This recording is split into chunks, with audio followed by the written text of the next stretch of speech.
Hello, hello? I think that worked. It's hard to tell what works and what doesn't sometimes. Welcome back to Microphone in My Face game. Because it's all the way over here in front of my face. Okay, let me make sure this is not muted before I fully begin. Probably should have been one of the first things I did. It was. Good thing I checked that out. So I have not tested this. Hopefully it works perfectly. But yeah. I'm gonna give it one more second so I can do all these small things, make sure this works. Okay, it does. I think it does. Does that actually change the number? Okay, there we go. It was staying 0 for a second, even after I pressed it, so, you know. Hopefully this won't be super annoying. Hello, Mock Cat, how's it going? Hope you're having a good night. Because it is pretty late over here, at least. Around 8. Anyways, we'll get started in just a second as I make sure I have everything open, which is what I would have been doing during the song bit, but then I was like, I should get myself more water, so I don't have to get up and be like, hey, I should get more water. So I got myself more water preemptively, but then I forgot to do everything else. Okay. I think we're ready, so that up. Looks like we do start with episode 1, so that's good. I was a little bit worried, because I have not tested this little thing at all. Make sure that's set up right, yeah. Woo. Do I play Fortnite? I do not, I'm afraid. I have, not even really looked at that game. I've heard it's very popular, though. I don't know. People have been asking me to play that. I might if everybody keeps, requesting it, but right now, no, I do not play that. Hello, Sivia, how's it going? Control Streamlabs with your OBS with your Android device. Cool, I don't have an Android device. Sorry.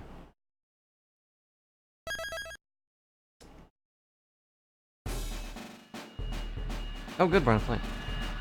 I do more of a recap, but I don't think you guys do. There it is, we can see it. It's the emissary piece from the east. Right. President's private planes arriving at Gourd Lake. I don't know who's talking, so I'm not going to give them a silly voice. Can you hear it? The cheers of the crowd. Welcome, Zing Fa Republic. Welcome, Mr. President. Oh, no.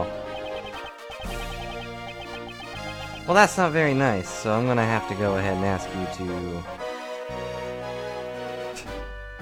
It'd be pretty hard to die in a visual novel kind of game. Thanks, Reborn. Also, hello. A few days ago, smuggling ring's been... I can't even read it in time. I got distracted. Great. Possible thanks to your country's president something. That's not good. From the bottom of my heart, I convey unto them my utmost gratitude. However, I'm about to be shot. The battle is still not over. I declare here and now. Hammer of justice shall be brought down upon evil. Eek.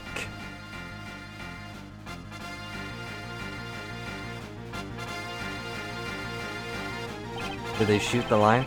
Alright, contact the prosecutor's office. We need that man.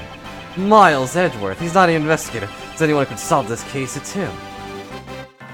Do they not have any, good, famous detectives?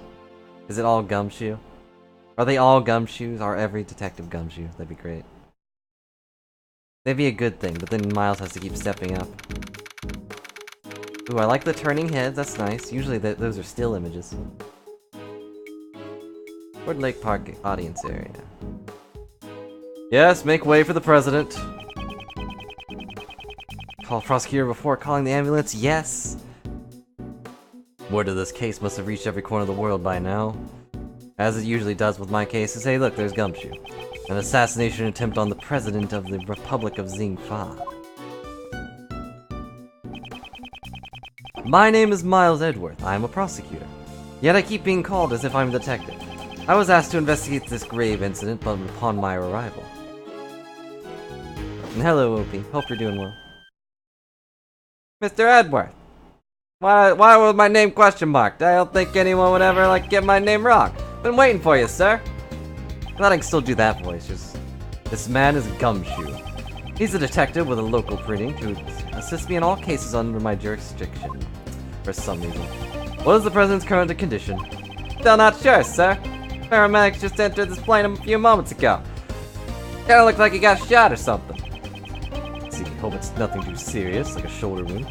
Very well, detective. Please show me around the crime scene. Roger that, sir. Hey, mister, just a minute, I'm begging you. Is this Kay? Or is this someone new? What's this? Mister, yeah, you're in charge around these parts, right? Can I ask you a little something real quick? Afraid I must refrain from commenting for now. Let's go, detective. Yes, sir. Hey, wait, Mr. Prosecutor. Hold on, Mr. Edworth, wait for me, sir. Anyways, we finished investigations 1. I was like, well, now's a good time to start investigations 2. Why not? What I felt like doing today. And thanks to our very own Sivia of the Mist, I was able to get this translated version. So everything is in English, instead of, you know, some other language, such as Borginian. Because then I wouldn't be able to read it. And that wouldn't be good. Now then, detective, care to fill me on the details? Yes, sir. Guy got shot. He's the president of Zingfa. Looks like a lion. Basically, the whole thing happened there in Gourd Lake Park. Instead of that language from that country. There was a big welcome event to the president of the Republic of Zingfa. You know, the thing you just said. Look at this guy pointing at his own title. Like a jerk. President of Zingfa, Di Junhyang. Is it Hong or Hung? Or Hung? As I recall, newspapers and news programs were making quite a deal over his visit. Newspaper added article jotted in my organizer. Daily Express Special Edition. Oh no. Someone pre-ordered this newspaper. Rained quite a bit, but it stopped before his plane landed. I think it's pronounced Ganondorf. Oh, but now I like the character. It came out all of a sudden in the middle of his speech. Bang! A gunshot. At least I think it was. Might have been like one of those, what do you call them? Paintballs? I don't know. You think? Truth is, I just got here as well, so I don't know the details, sir. I was, busy playing video games. So you were also called here on short notice. Yep, today was supposed to be my day off. I was supposed to be over at High Prosecutor's office preparing a case for trial. Phoenix was going to be there. The Chief Prosecutor asked for you personally, sir. The Chief Prosecutor? The Chief Prosecutor was taking part in the welcoming event. Apparently the Chief got out right after the incident occurred. Call Prosecutor Edworth, he's the only one who could solve this case, he said. I see, so that's what happened. After the incident, we sealed off the park right away. Means the assassin is still in the park. It was probably that person that talked to me earlier. They had a question mark in their name. Assassin in this crowd, this could get dangerous, sir. There's another incident, these civilians could get in harm's way. Hello, everyone.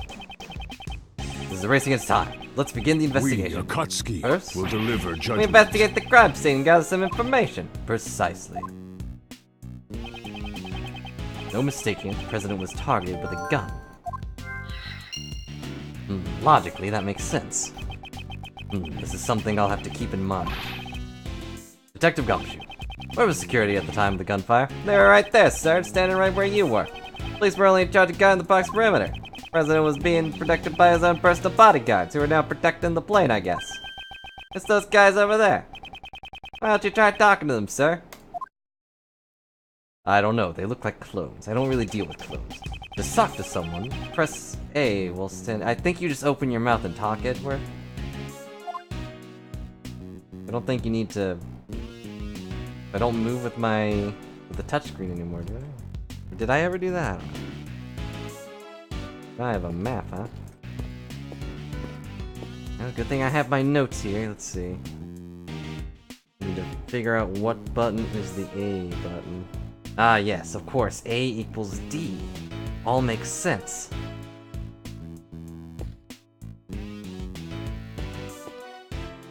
Hello? What do you want? You are the president's bodyguards, correct? What was the president's security detail during the speech? President had 2 best men by his side. The rest were stationed near the stage area. By the way, 2 best men are me and this guy. That's my brother. We were professionals. Constantly kept our eyes on the crowd, scanning for any signs of suspicious activity. Of course, then a president got shot, so we're not really the best at our job. I see. In other words, security was flawless during the president's speech. Flawless except for the fact that the guy was shot with a gun. But whatever. Let's keep going. We should talk to other people and examine anything suspicious in order to collect the remaining pieces of information for the scene of the crime. I see, so that's how you round up your info. And what do you do with all that info squared away? Someone in the crowd is making quite a ruckus and also moved past the guards, but I don't have time for that now. Hey, Mr. Prosecutor, tell me out, please. After gathering some piece of information, you try to find the connections between them. Detective, don't give away my secrets of using logic. Hey, now don't be such a stick in the mud. What's this fine about connections and whatnot?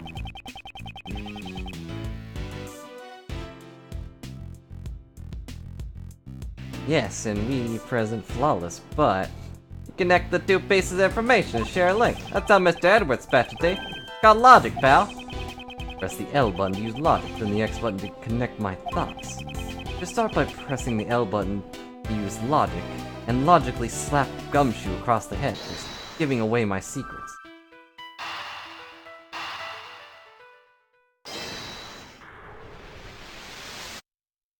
Wait. Someone was able to fire a gun under flawless security. Yeah, totally flawless. And they were able to avoid being spotted by professional bodyguards. So therefore it must have been the bodyguards. This is no easy task. There had to be a certain amount of preparation beforehand. Very likely that the president's assassination was a premeditated crime. Premeditated. Expected nothing left from you, Mr. Edwards, sir. What brilliant logic, sir. Yes, well, when you follow the facts and find a connection, you will begin to see truth. However, if the information doesn't line up properly, I may stray further from the truth and die. But if I think carefully before piecing the leads together, the logic should flow. Now we begin the investigation. Okay, let's start by examining everything we can. Approach anything that looks suspicious and press the A button. And if I want to consult with Gumshoe for some reason, I press the Y button.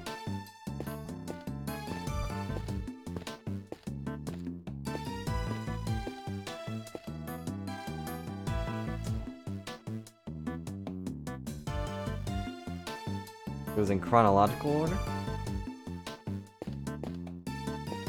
I don't know what that means, but okay. Anyways, what's this? This is... Yeah, surprise too, no matter how you look at it. It's definitely... The Steel Samurai? What? Steel Samurai, warrior of Neo-Old Tokyo. A hero from the popular TV program. And I have like 3 of his statues.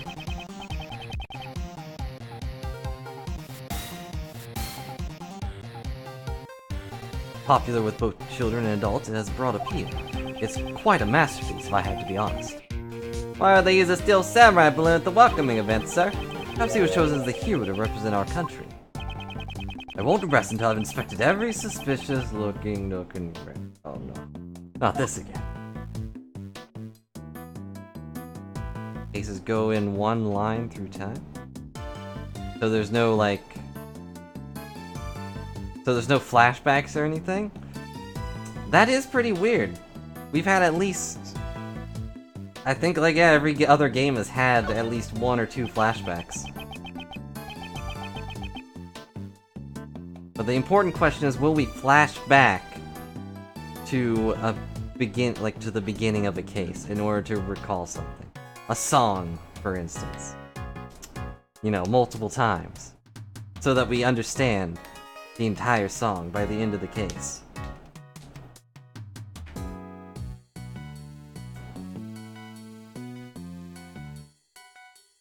Not Ace Attorney 1? I can't remember all the cases that were in that one. I feel like there was one, but... Maybe I'm just thinking of... I might be thinking of, like, the first tutorial one where you play as Phoenix with Mia.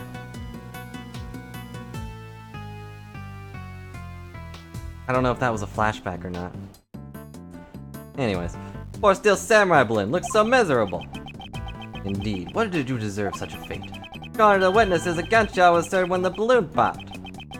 Popped? Did a bullet from the gun hit the Steel Samurai balloon?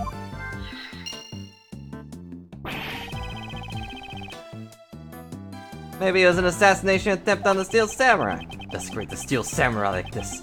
This is a serious crime. Much more than attempted murder. Detective, we must not let this reprehensible assassin get away with this. Of course, sir.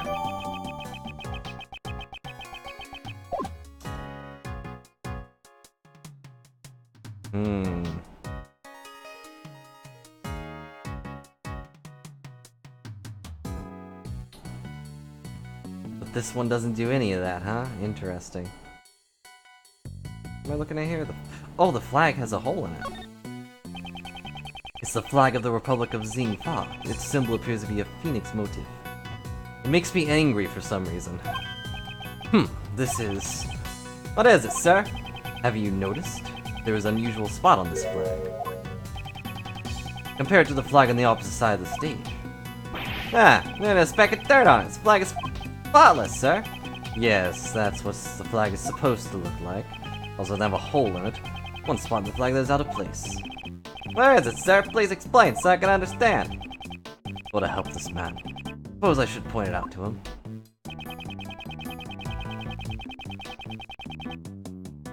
Which does in fact work now. Take that! Take that. There's an unusual hole in this flag. Ah, you're right, sir. Judging from the burn marks around the hole, it appears to be a bullet. A bullet hole? And the bullet from the gun must have gone through the flag. So what through the balloon and the flag? Seem to have gathered a few pieces of pertinent information. Now calmly use some logic to figure out any of them are connected to each other. Okay.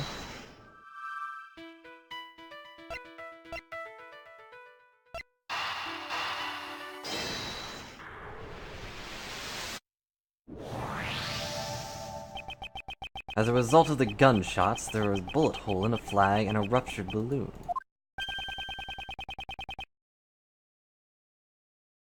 Must mean 2 shots were fired, sir. If we include the shot that hit the president, it's possible that 3 shots were fired in total.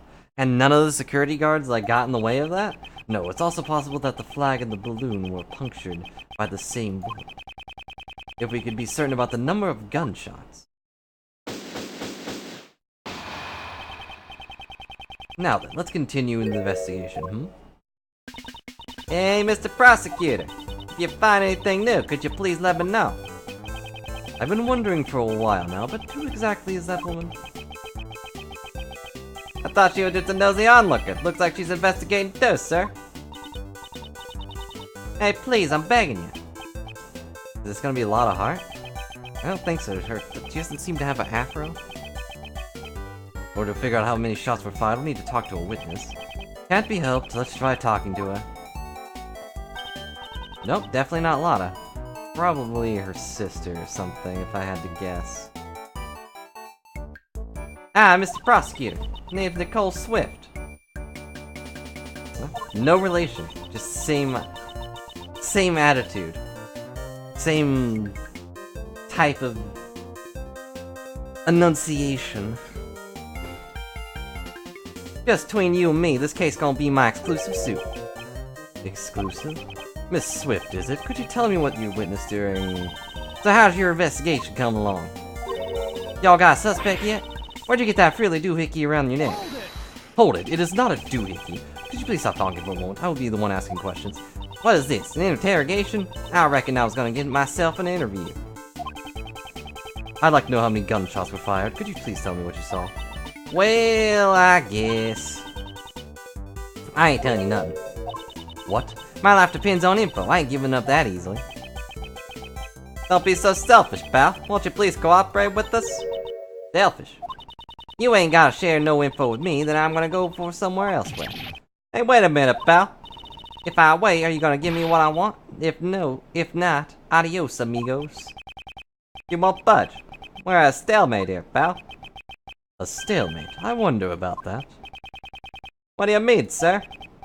As you know, chess is one of my hobbies. Wonder if that was shogi in the Japanese version. I guess not. I guess it would be chess. How does one go into offensive against a defensive opponent? There are many tactics available on the chessboard. Really?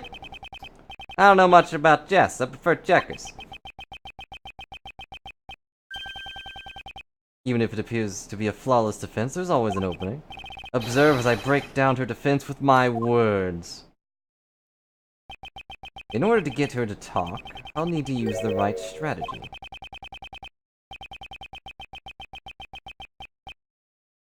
Oh, my ice already melted. It has been like 2 minutes. Using the image of the chess game, I need to stay one step ahead of my opponent.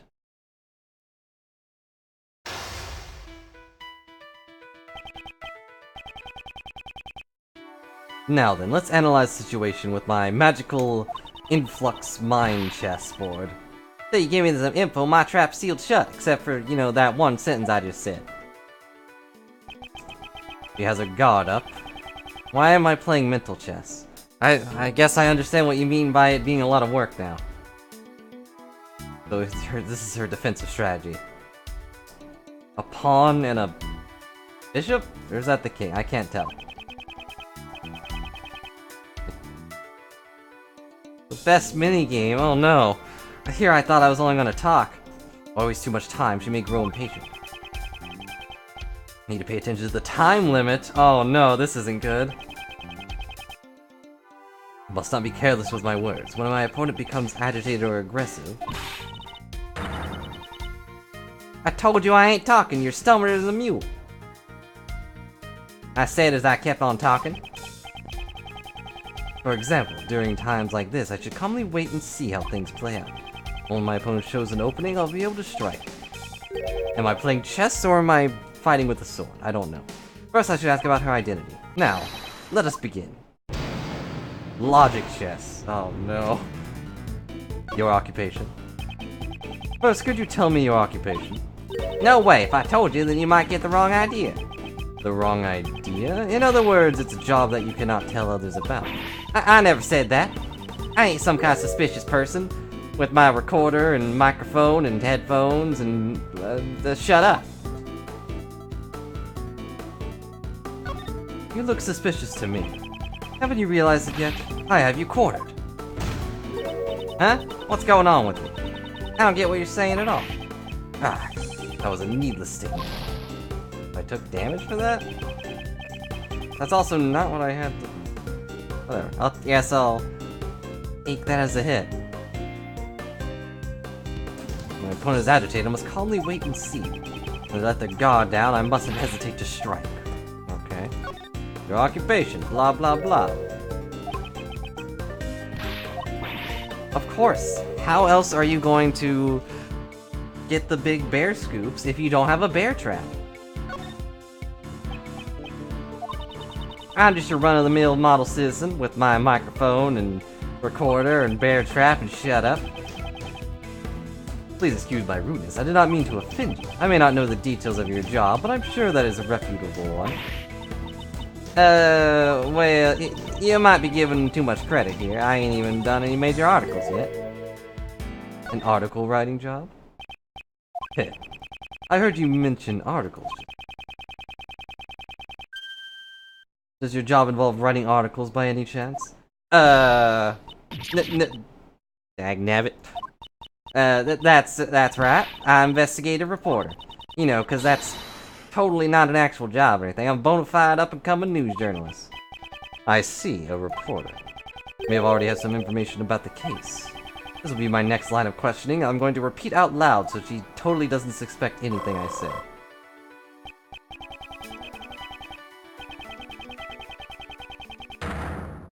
Yeah, you only need one. You put it down, it catches a bear, you're like, I caught a bear, you undo it, and now you have a pet bear. That's how it works in Japanifornia.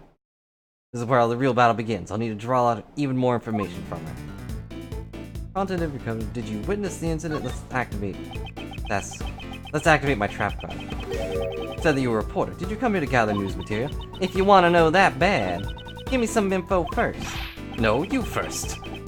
What am I, in 3rd grade now? Show me what you've got. Honest to Betsy, I don't know what you're talking about. I don't have enough clues to proceed with this line of questioning. Maybe I should try another line of attack. Did you witness the incident? Were you present at the time of the incident occurred? Hey, Mr. Prosecutor, how about some of the info you promised me? Ladies first, I insist. Also, I never said that I'd give you information. I told you my trap shield's shut, except for these things that I keep on saying.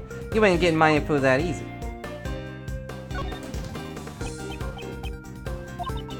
This is my livelihood here. Please, I'm begging you. If you stick your head in too deep, you may be putting yourself in danger. I'm pro after all. A few gunshots don't scare me. You heard gunshots? Okay. I'll admit you're dedicated to your job. However, you still have much to learn about chess. The fact that you heard the gunshots clearly means that you were present during the incident. You must have seen something.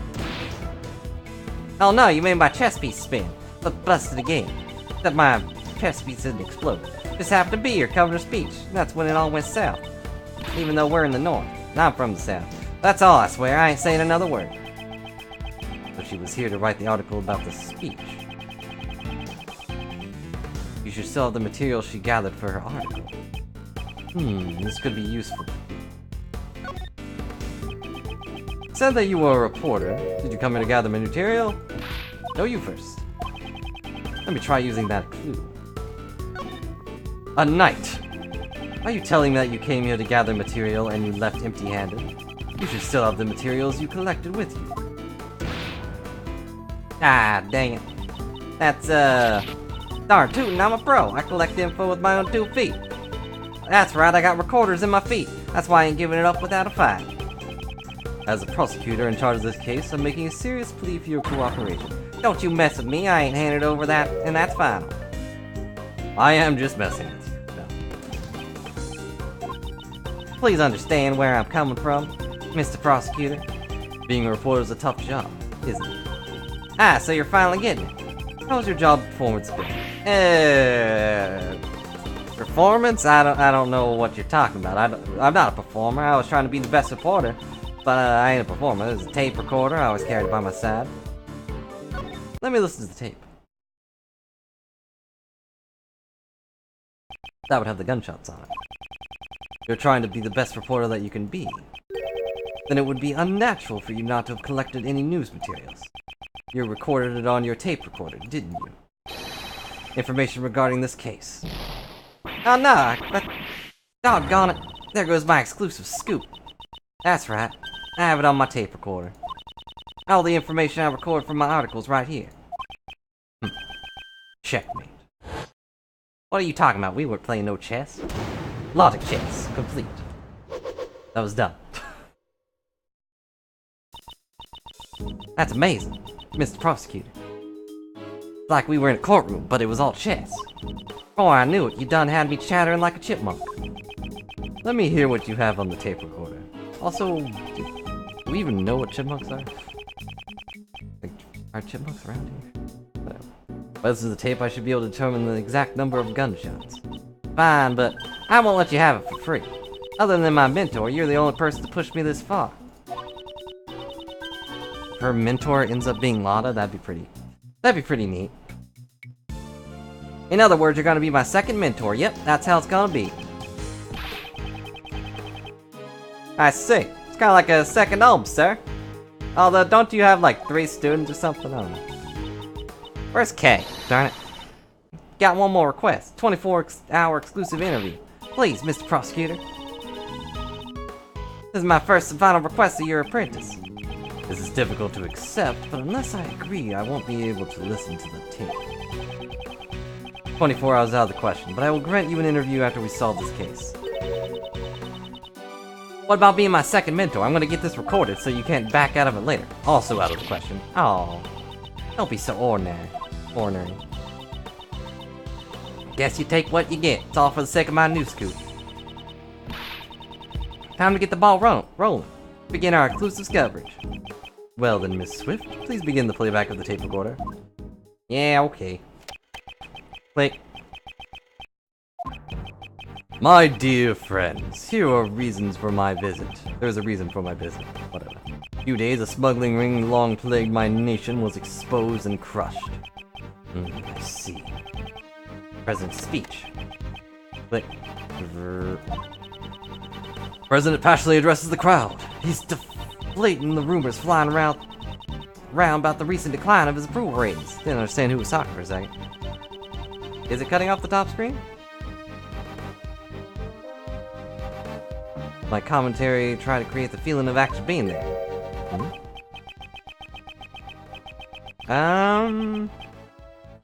No. Is it? It's a little stretched, but I don't think it's cutting off completely. Oh, okay, I think I see what you mean. I could fix that. There you go.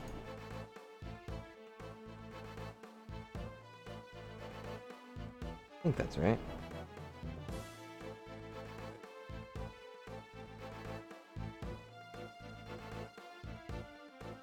It was a little bit inside the box by the looks of it.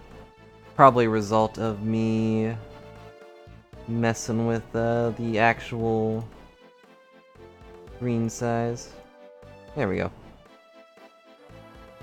That should be good. Not that you were really missing much, the words were still there, but... According to the scheduler, the meeting after this.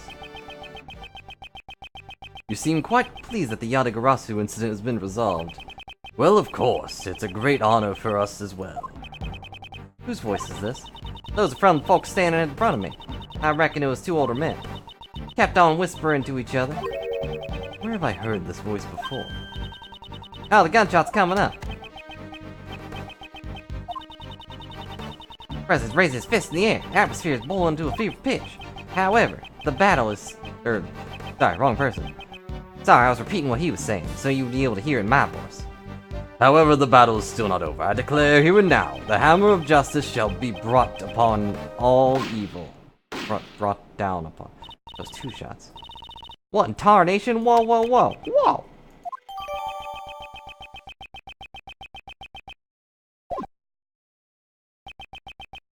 It seems that two shots were fired. And what do you reckon? It's quite simple, really.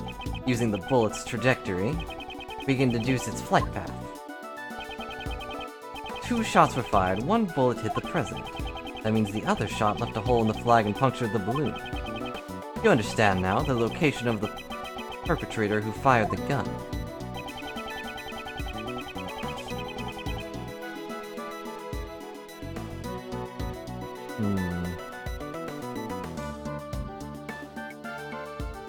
Right here?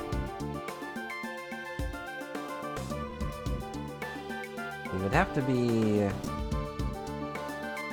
around here, I guess. Take that! By connecting the bullet marks from the flag and the balloon, we learn that the bullet's trajectory, it's likely that the bullet was fired from the left side of the audience area. Okay. What I expect from you, Mr. Edworth. Detective Gumshoe would like to investigate the left side of the audience area. Yes, sir. Wait, you mean we have to move all these people? Yes, there's no time. We could be losing vital evidence for every second we let slip by. We must hurry. Yes, sir. Mentor number 2. Hey, mentor number 2. Miss Swift, I assume you are addressing me. Of course, mentor number 2. I think I gave her a Gumshoe voice, that's not good. This is my time to shine. I'm an expert at crowd dispersal. Light the torches, release the hounds, and run them down. I appreciate your help, but please do not use those methods. Also, please stop addressing me as your mentor. I never agreed to that position. Also, I have a name. I hear you. I'll keep that in mind, mentor. I mean, Mr. Prosecutor. Is this girl gonna be around often? I have the feeling she's gonna be Lotta and keep showing up whenever we don't want her there. Mr. Edward, ready to begin the investigation, sir. Miss Swift is all over here, all over the crowd helping us round them up, sir. Yeah, this ain't nothing compared to my first mentor's mob wrangling skills. Her mentor going to be... old bag? That'd be amusing. You seem to be used to this sort of thing. However, Miss Swift, all that running around seems to have caused your clothes to be covered with mud. I'll take care of the cleaning bill, if you'd like. Eh? Oh, you're talking about my parka. Don't you worry your fancy little head about it. It's reversible, so I can flip it around later, and it's good as new. That won't do much for mud stains, though. Also, you'd be muddifying your body, but whatever.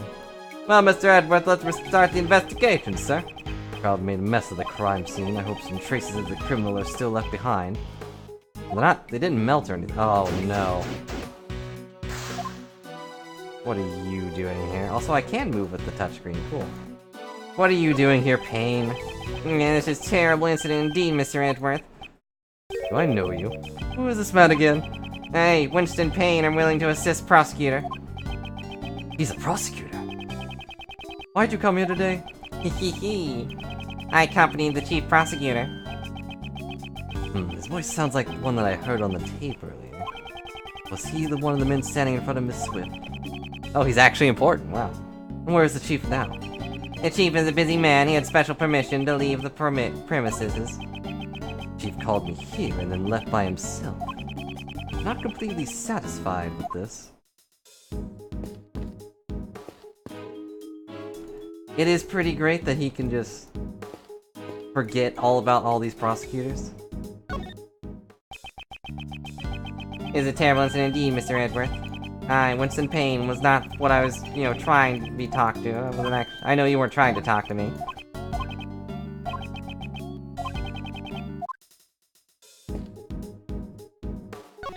I was trying to look at the trash can. I figured someone, news fan for the local media. Tires are stuck in the mud. That reminds me of the time when I helped push your car out of that mud, sir. You just drove off and left me behind. That was totally bummed out. But now that he mentions it, I do seem to recall something like that happening. But 15 minutes later, you did a U-turn and came back to pick me up. As expected of Mr. Edward. I know you wouldn't forget about me, sir. Yes, of course not, except for those 15 minutes. Of course. You're like gum to my shoe. He keeps sticking to me after 15 minutes. Y'all need to go through the garbage. You prosecutors got a tough job. Detective Gumshoe? Yes, sir. Tell Detective Jobs to go through the trash. Prosecutors don't want dirt in their hands. Now let's see. Hope I find something good. Oh, cool. Day old bacon. Detective seems to be a little too eager about searching through the trash. This is a winning popsicle stick. Detective. Sorry, sir.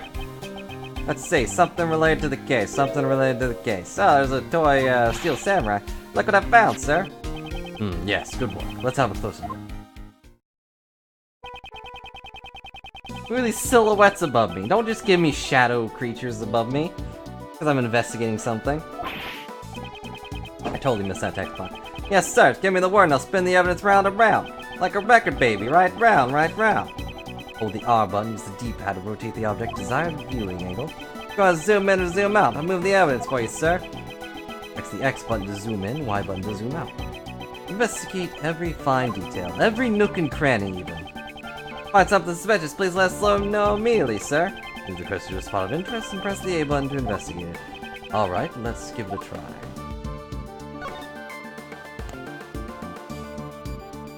Oh, what a surprise, it's a gun. Document of some sort? I can't read the text. Why are there more chess pieces? Let's see. President Security Detail. These are the plans for the President's security, sir. Security layout, see. Rogue takes Knightley's place. In case of an emergency, Knightley will lead the President inside the plane. Can't be certain there isn't one.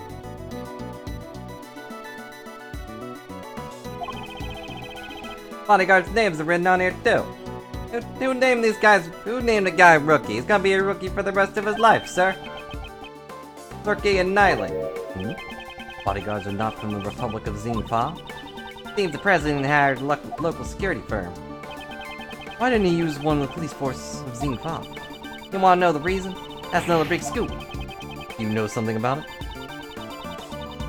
Nope, it's got an E. It's a rookie. Look, it's Gumshoe. He would not see that E as a silent E.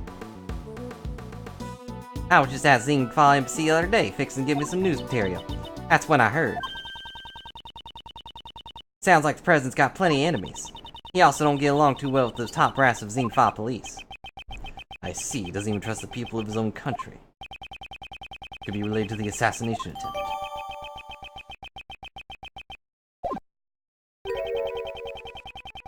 But, why would this document be in the bag, sir? That's just strange indeed. Concerns the safety of the president. Normally, it would be under tight security. Huh? This bag? There's something else in it, sir. It's a gun. With a scope? This is... It's a gun, sir. Mr. Edward, could this bag have belonged to the... Indeed. It's possible that the assassin may have thrown it away. Also, I hope I'm wearing gloves. A revolver. Something like this will appear in a place like this. For something like this to appear in a place like this, the work of a professional assassin? Must have used that document to carry out the crime, sir. This revolver. I'll need to take a closer look at it. How many bullets does it have? That's not what I was looking at. This would be the grip. Ah, good work, sir. You identified the grip of a gun. Held a grip of several guns in the past, specifically on a boat, and that was something I'd rather not repeat. It's never been a very pleasant feeling. The gun fired 2 bullets. That matches the number of gunshots heard. It must be the murder weapon, sir.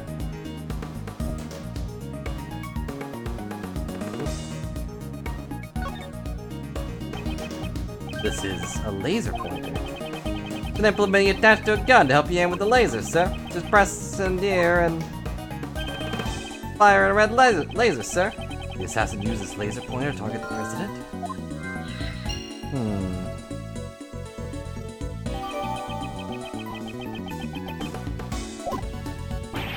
This bag is provided with a lot of useful evidence. It's a shame you never got to spin it around, even though I told you you could. Dumpster diving really paid off, sir. Good work, detective. Although that wasn't a dumpster, that was just a trash can. I have one more request. Please tell the forensic team to check the gun in the bag for fingerprints. Except for ours, of course, because we don't have gloves. Yes, sir! We can obtain fingerprints. It would be a huge breakthrough in our investigation. Got the results back, sir. I just walked over to this guy, and he was like, hey, yeah, you got fingerprints on this? And he was like, yeah, this has fingerprints. And I was like, whoa! It's got fingerprints. That was fast. Of course, made it the double time. More like triple time, but you know, unfortunately we couldn't find any fingerprints, sir, except for ours. Are you certain you did a thorough search? Of course, we combed every inch. We even took out the bolts and examined them, sir. As expected, it won't be easy.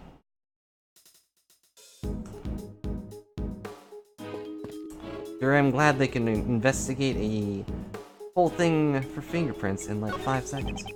You are with the television crew, are you not? Oh, that's right, but I'm on break. You must have recorded the speech. I'd like to see the footage. Yeah, about that. That will be difficult. I never pressed the record button. What was that about? Your duty as a citizen. Cooperate with the investigation.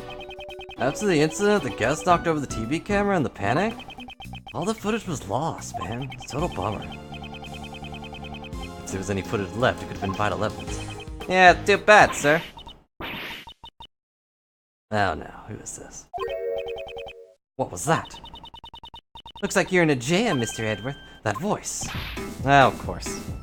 There she is. It's Kay. Did she steal the evidence? Let's sit here and enjoy the theme song for a second.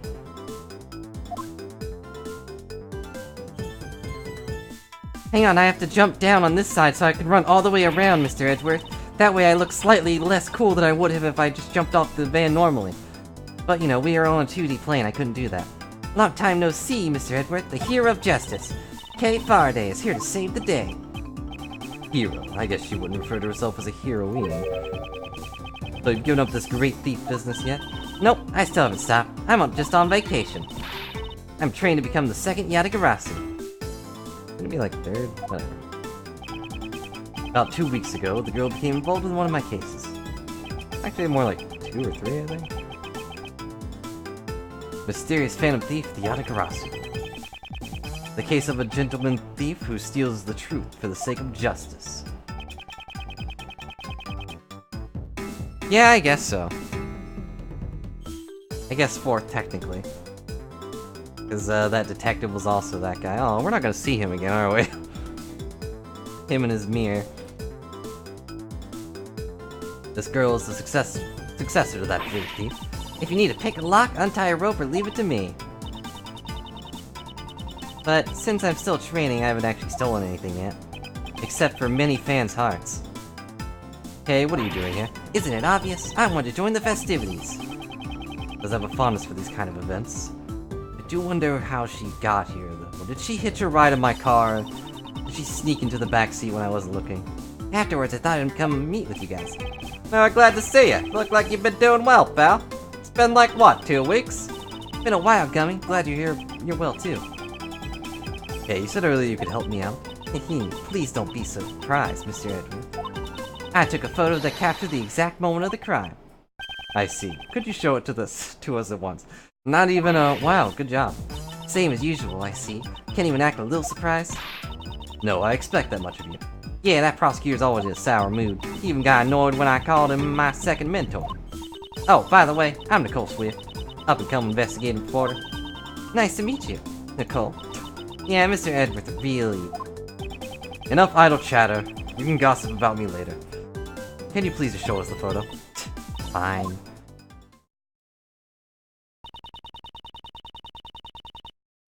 This is not what the... They look like a knight and rook. That's so dumb. Also, why are they holding briefcases? Do they think briefcases are shields? That man's head is dangerously square, though. Or rectangle, I guess. You should probably get that checked out. It's a photo I took right at the moment of the gunshot, because of some reason. It was awful. Everyone in the audience was running in panic. The photo depicts the president and his 2 bodyguards. Judging from the names written on the security plan, these 2 must be Rook and Knight. What's this? Also, does this guy have like a busted neck? It's weird that he's not taking a break. Thank you, Kay. This will be a very important cue. You got that sharp look in your eyes. Did you find something, Mr. Prosecutor? In this photo, there's a contradiction. This photo? I don't see nothing. If you don't understand, then I'll show you. Scene captured in the photo and the evidence I have on hand. Find the contradiction. I mean, I guess. But it just makes me feel bad for the guy. It's like... He obviously has like a busted neck right now. And he still had to work. Also, his tie is a chessboard. Why isn't the other guy's tie a chessboard? He thinks he's better than us? Thinks he's better than his partner just because his tie isn't a chessboard? Well, his head's still a rectangle, so he's got that going for him. Time for my deductive skills to come into play. First, I have to find the spot that holds a contradiction. Can I look at my evidence first? What am I...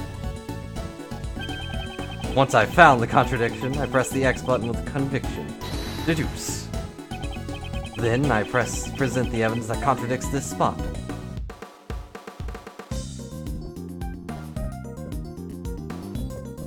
But, not really a contradiction. Well, it clearly contradicts the evidence. I don't really see the connection, but, still don't see. Definitely a contradiction. That wasn't one. Okay, I figured it would be the line thing, but...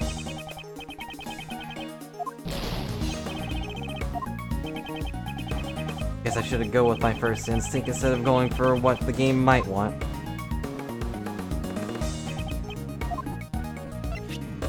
That would be this, right?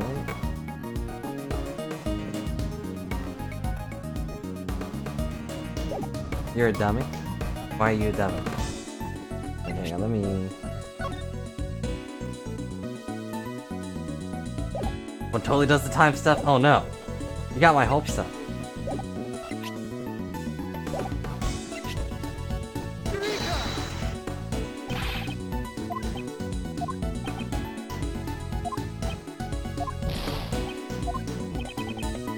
I mean, I don't have a thing that says whatever.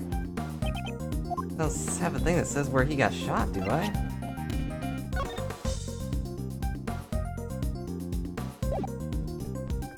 Not that.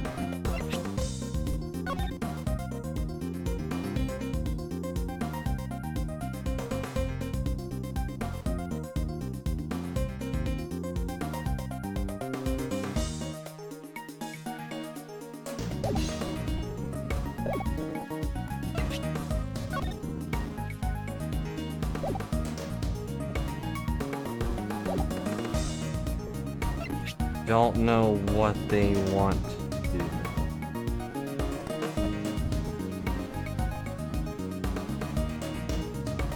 ProZD?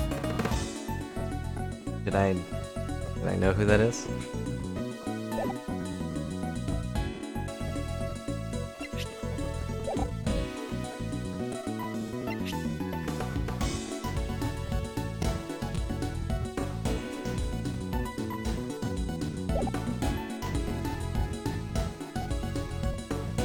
Oh, okay, I get it.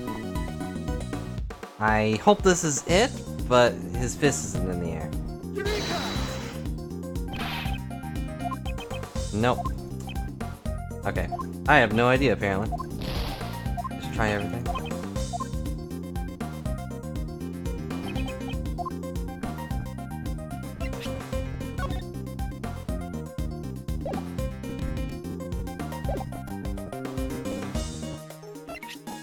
Security plan.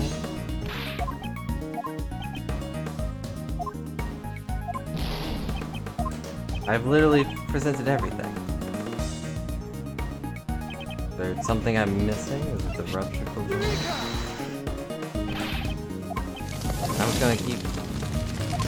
I'm gonna present everything, I guess. I'm gonna take all these early hits.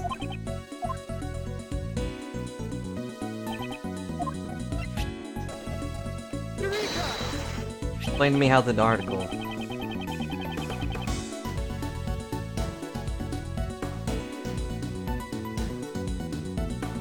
In what way is this a contradiction?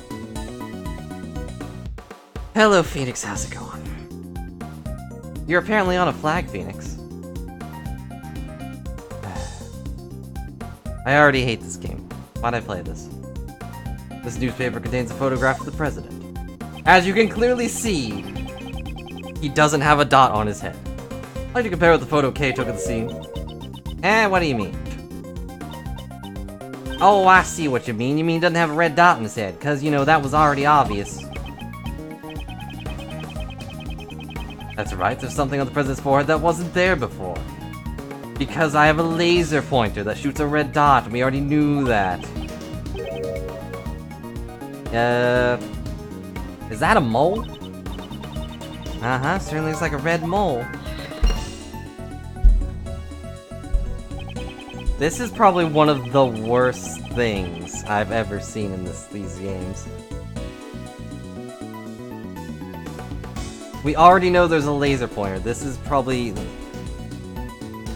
Like, there's some pretty dumb things that we've done before, but this is probably the dumbest one.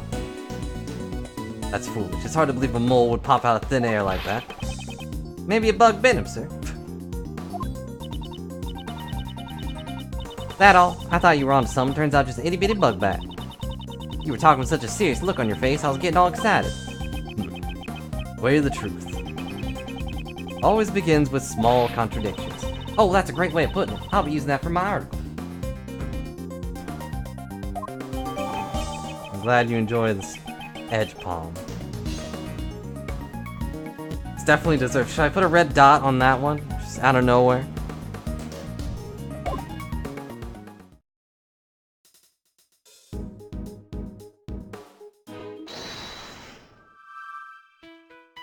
Red mole, laser pointer. For some reason, I have to use my logic ability to actually logic this. I've solved the mystery of the red mole, because it wasn't obvious before. You mean it's not bug bite, sir? Keep doing the wrong voices. I can't seem to do gumshoe right now. What are you talking about, pal? Nothing of a bug bite or an itchy rash. The light from the laser pointer. Is that not a... You mean a gun was aimed at the president's forehead? Blah, blah, blah. Right after that, second gunshot was here. I don't want to do a southern gunshot. That's bad. Hey, pal, it's certainly more than just an itch, sir. Kinda put a hole in his head. Is he dead? Like, have we got confirmation this guy's dead or not? Concern for the president's well-being. Become more and more likely this gun was the weapon used in the attack. We've not got confirmation this guy is alive. But why'd the criminal use a laser pointer, sir? That's right, with a beam of light shining from their hands. Like a laser. Pew pew, pew pew. Way too conspicuous. You follow the path of the laser, you will find out who fired the shot. That's not good at all, pal. Oh yeah, I also took some other photos. Maybe the light from the laser pointer was captured on those. Where's our camera? Okay, could you show us those photos? Coming right up. Let's see, photo from before the incident. Of course, she's taking a selfie. Your face is taking up most of the frame. Well, actually, the key is taking up most of the frame. I wanted to get the two shot of me and the president. It was taken a little before the gunshots. His fist is in the air. Here's the one I showed you before. This was right after the first gunshot. And immediately after that, the second gunshot rang out. And then... What's this? Pants? In this weather? I can't believe it. You can't really see much in this photo as well. After the last photo, one of the running guests knocked me down, even though I was on top of a van. Looks like the shutter clicked just then. This doesn't look too helpful, pal. These are all the photos I took.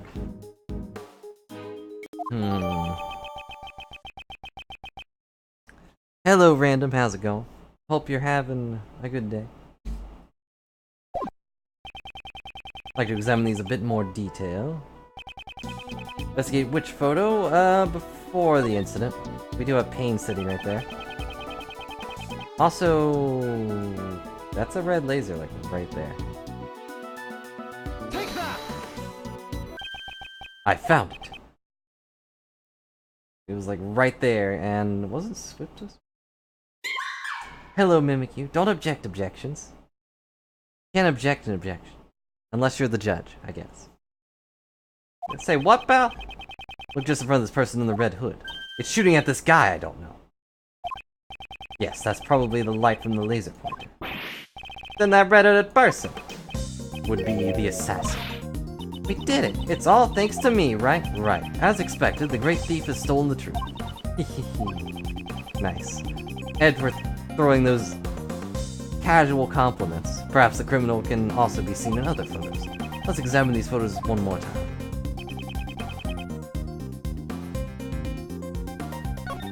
After the incident, where can the red-hooded assassin be seen? Take that! There, the red-hooded assassin. Little Red Assassin Hood. The most devious of murderers. Ooh, what just happened? Oh my... Twitch keeps crashing for some reason. It's been doing that a lot lately. It's very strange. Doing okay, Mimikyu. Hope you're doing well. Looks like they're escaping in a panic, sir. We can see the direction they ran in. Ah! Samurai Dog banner. Right. The assassin escaped towards the right side of the audience area. Detective Gumshoe. Got it, sir. We'll investigate the right side of the audience area. I'm counting on you. Guess what, sir? We totally ran him out.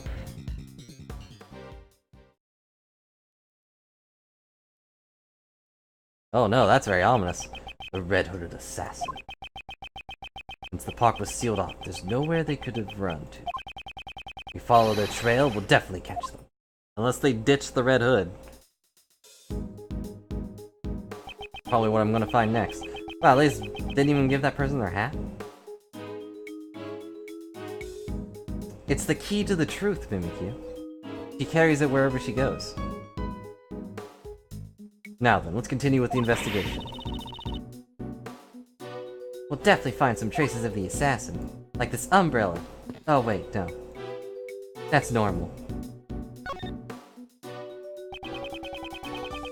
I won't rest until I've inspected every suspicious-looking nook and cranny.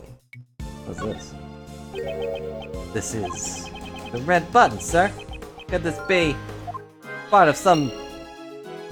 jacket or something? Oh look, there's the red hood. This could be related to the red hood. It is a red button. There's something red down there.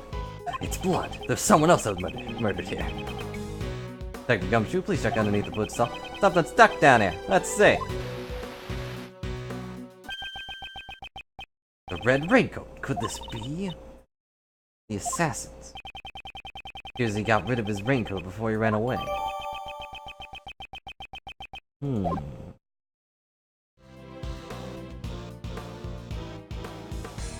Aha, the button will go here.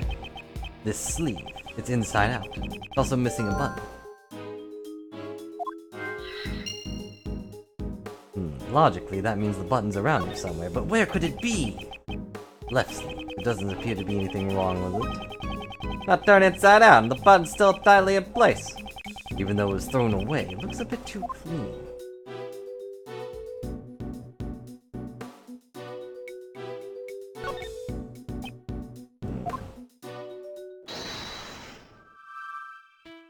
Logic. Logically, these two things must be the same thing. Don't cast spells at me. Oh no, now I'm stuck in a loop. Oh my gosh, those paragraphs all at once. The sapphire. Looks like the fallen button came from this raincoat. Probably fell off when the assassin took off the raincoat. You look closely, you can see the right sleeve's inside out, sir. It appears that it took off in a hurry. The button was probably torn off. Bye, chat. Sapphire cleared it. After shooting the president and the assassin, disposed of the gun and the bag in the garbage bin. Then, during the panic, they moved from the theft left to the right side of the audience area. The bullet's trajectory led us to suspect someone who was on the left side of the audience area. The assassin took off the raincoat and hid it under the stand. The assassin was in a hurry to remove the raincoat. That's why there are signs that the right sleeve was hastily removed. That explains why the button was turned off. If that's the case, why is the left sleeve not in the same state? The left sleeve inside out. On the contrary, the button is still tightly fixed. What do you mean, sir? To find the answer, we must examine this raincoat in detail.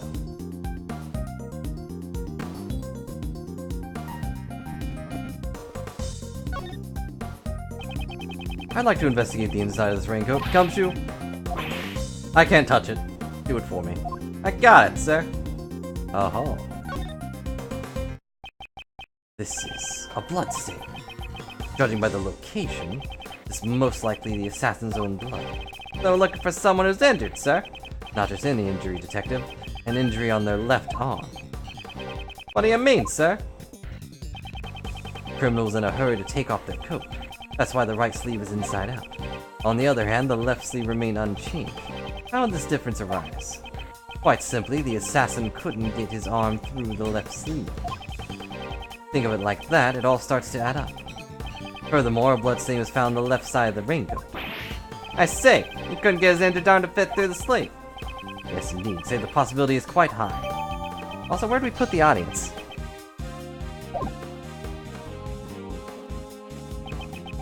All coming together. My power restored. Like a Gumshoe, I want you to pull our assassin out of the crowd. Roger that, sir. Someone's in an injured left arm, right? Must have a good head on your shoulders if you see through me, Mr. Prosecutor. Find the assassin with only that much evidence. Shouldn't be a problem at all. That's our Edgeworth. With everyone in the park sealed in, the assassin should still be within the crowd. I'm counting on you, Detective Gumshoe. Again, for like the 30th time.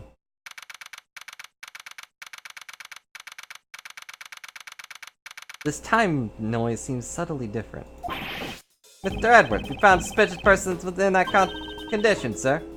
Gotta be the assassin. Okay, we haven't proven that this person is the assassin yet. The person of interest. Don't jump to conclusions. Got it, I'll control myself. No doubt this is the guy that targeted the president, sir. Oh, wrong person. This daring person targets someone's life in front of an audience. Detective, bring him here. Courteously. Yes, sir. Hey, you guys, bring him here. Courteously.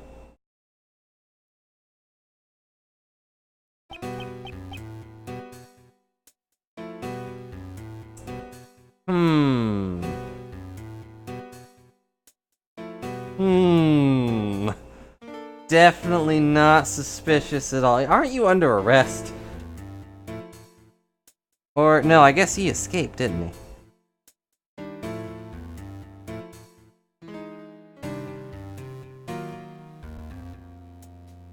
What are you working on? Do I want to know?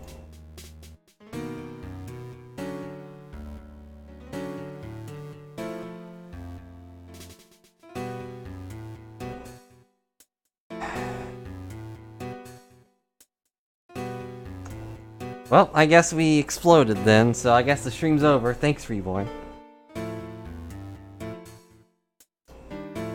Yep. Do I even want to know what this is about? Like, I don't even know what that is. Do not even know what that is. Anyways. It's been too long, so I don't remember what voice I gave him. I wonder if he shot the Steel Samurai just out of spite. Not carrying an umbrella, and his left arm is bandaged. Yeah there, state your name, pal! My name is...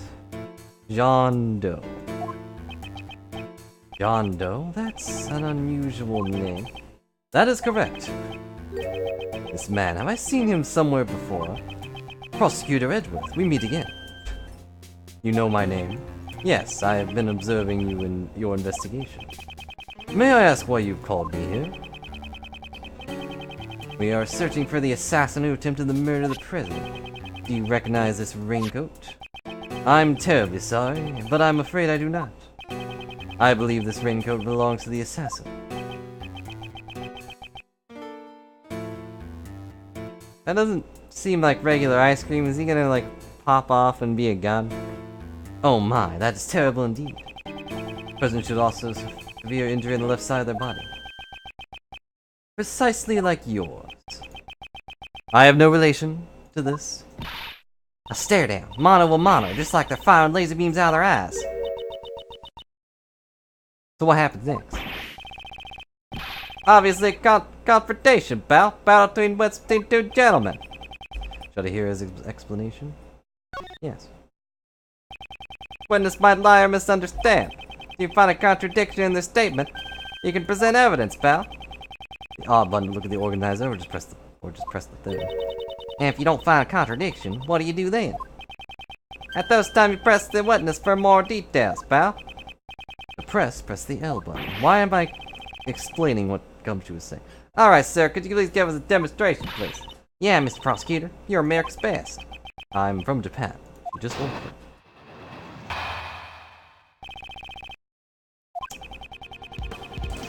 I understand that the person in the raincoat is suspicious, however, that doesn't mean that he was injured. I don't suppose you have proof. Truly, my left arm is injured, but I can still use my right arm. When it was raining, I used the umbrella. I have no need for a raincoat. Where's your umbrella? Didn't wear a raincoat, that's your claim? Yes, not everyone uses a raincoat for protection against the rain. I am an umbrella person after all, with my one arm. I'm definitely a raincoat person. Umbrellas will hinder your movement. But I guess you could also use them as a weapon. Well, I don't like use raincoats or umbrellas. Come rain or snow, all I need is my trusty parka. Except for when my stuff gets electrocuted and kills me, but that wasn't what I wanted to talk about. I hope you understand, I'm not the assassin. I am an assassin, but I'm not the assassin. Unfortunately, leaving testimony unexamined goes against my principles. How troublesome. I am but a simple ice cream salesman. Oops. Please excuse me. In the panic earlier, my wound seems to have reopened. Also, for some reason, I'm able to bite into this ice cream without actually touching the ice cream. No mistaking that the owner of this raincoat is the assassin. Furthermore, owner has an injured left arm. Mr. Doe, I shall reveal your true colors for all to see. Pink and yellow.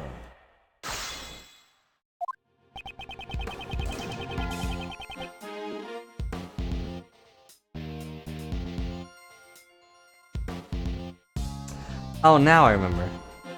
Wondering why that symbol on his chest looked familiar. He Shelly'd to kill her. And his mark was the seashell. I don't suppose you have any proof?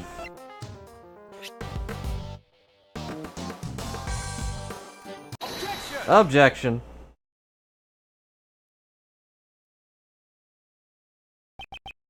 Mr. Doe, you seem to be a very cautious person. However, today seemed to be different. Because you left this behind. You must be mistaken. That does not belong to me, or perhaps you have evidence that proves otherwise? I forgot what his symbol was. I remember what his name was. Mr. Doe, is your injury alright?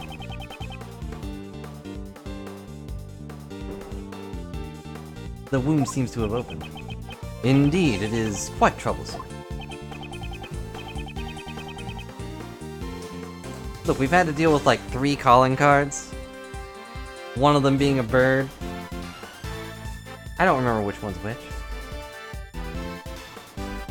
Sure it is. You have my deepest sympathy. After all, you would have escaped had your wounds not opened up. What do you mean? There's no mistaking that the one who wore this raincoat was injured. I can prove that person was you. With this!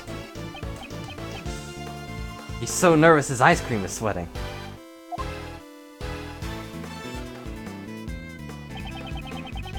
On the inside of this raincoat, there's a small blood stain. And it's the blood of the assassin.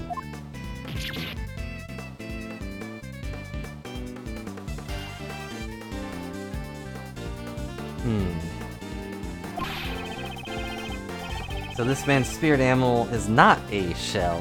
It is in fact an ice cream cone. Attacking the president is a serious crime, pal. You're causing an international incident. No matter how long you keep silent, your true nature will soon come to light. A blood test will settle this. The blood from the raincoat and the blood from your bandaged arm. I have all the evidence I need. Why don't you just admit it? You're the assassin that attacked the president.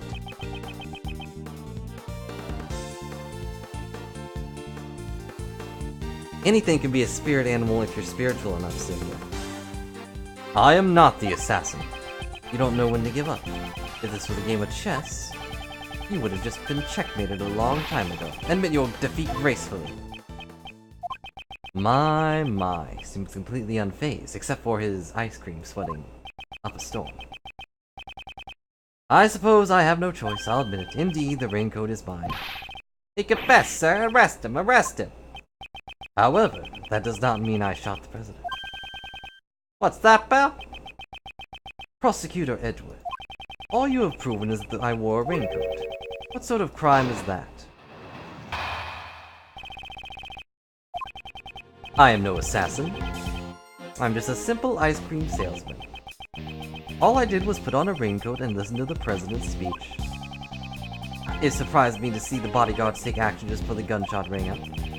Everyone in the audience immediately tried to escape, creating a state of panic. Are you satisfied this time? He's already getting fishier by the minute. He's really suspicious. I have not saba'd or pinged, thank you. But glaring at me won't help. You got evidence. Look at this guy in the frame, red raincoat. That's gotta be the assassin.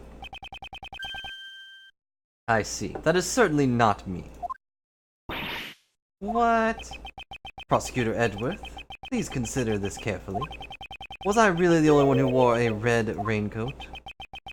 Whether or not he was not the person in the photo can only be Mr. Doe. Why? This man's self-confidence and intensity.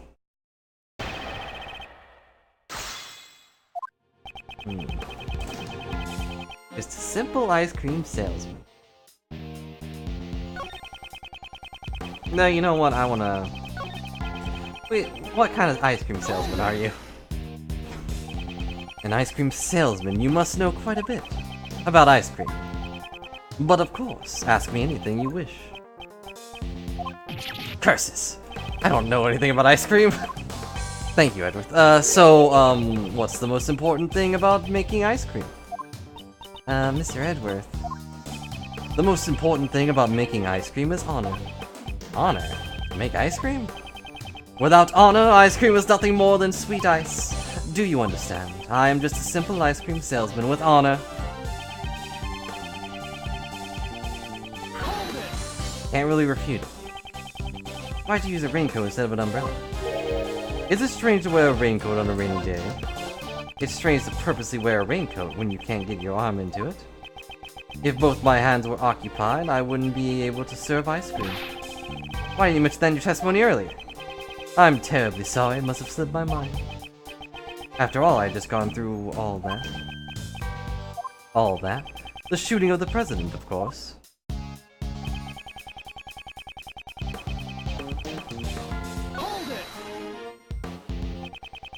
So the bodyguards reacted before the gunshot went off.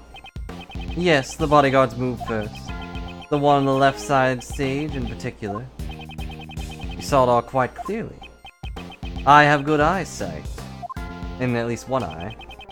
Names are written on the upper left security. The bodyguard on the left side would be Mr. Rook. That is correct, Mr. Ethan Rook, I believe. Perhaps he noticed the light of the laser pointer. That man is no ordinary individual. I mean, have you seen his head? It's like a rectangle. From their actions, I don't believe that the bodyguards are amateurs. This man isn't an ordinary individual either. Please add that statement to your testimony. As you wish.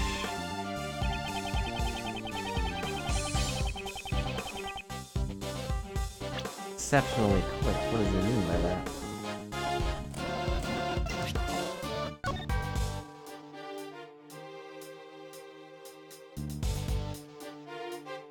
The Rook takes Knightley's place.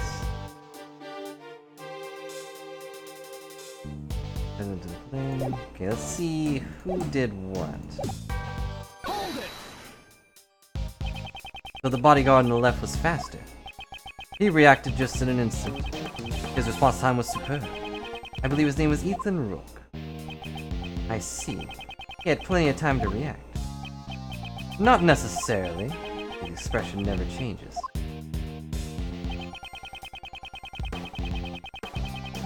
What exactly was he reacting to?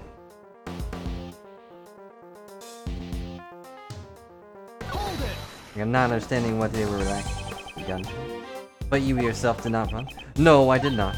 Aha! What were you doing then? Amidst the panic, someone gave my wound a big wallop. I was in terrible pain. I felt like sparks would shoot out of my eyes. But in reality, no sparks came out.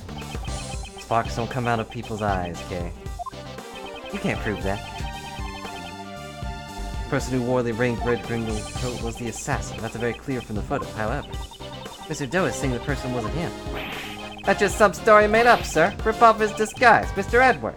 He's got like stitches across his face. Rip him off. In any case, I need to start exposing his lies. That's right, in order to do that, we should press him for more details.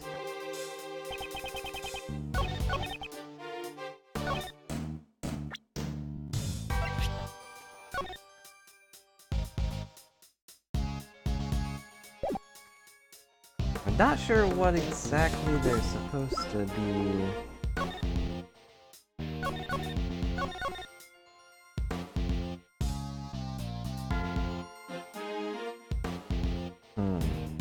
Should I present this and be like, hey, neither of them were looking at the president at the time?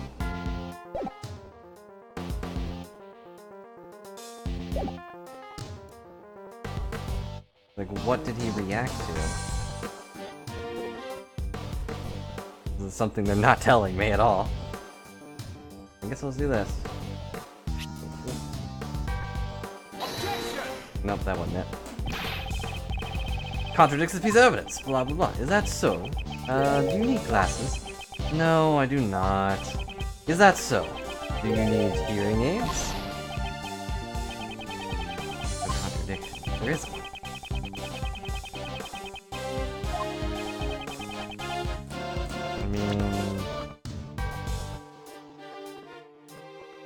Guess the only other contradiction would be... how would you know his name?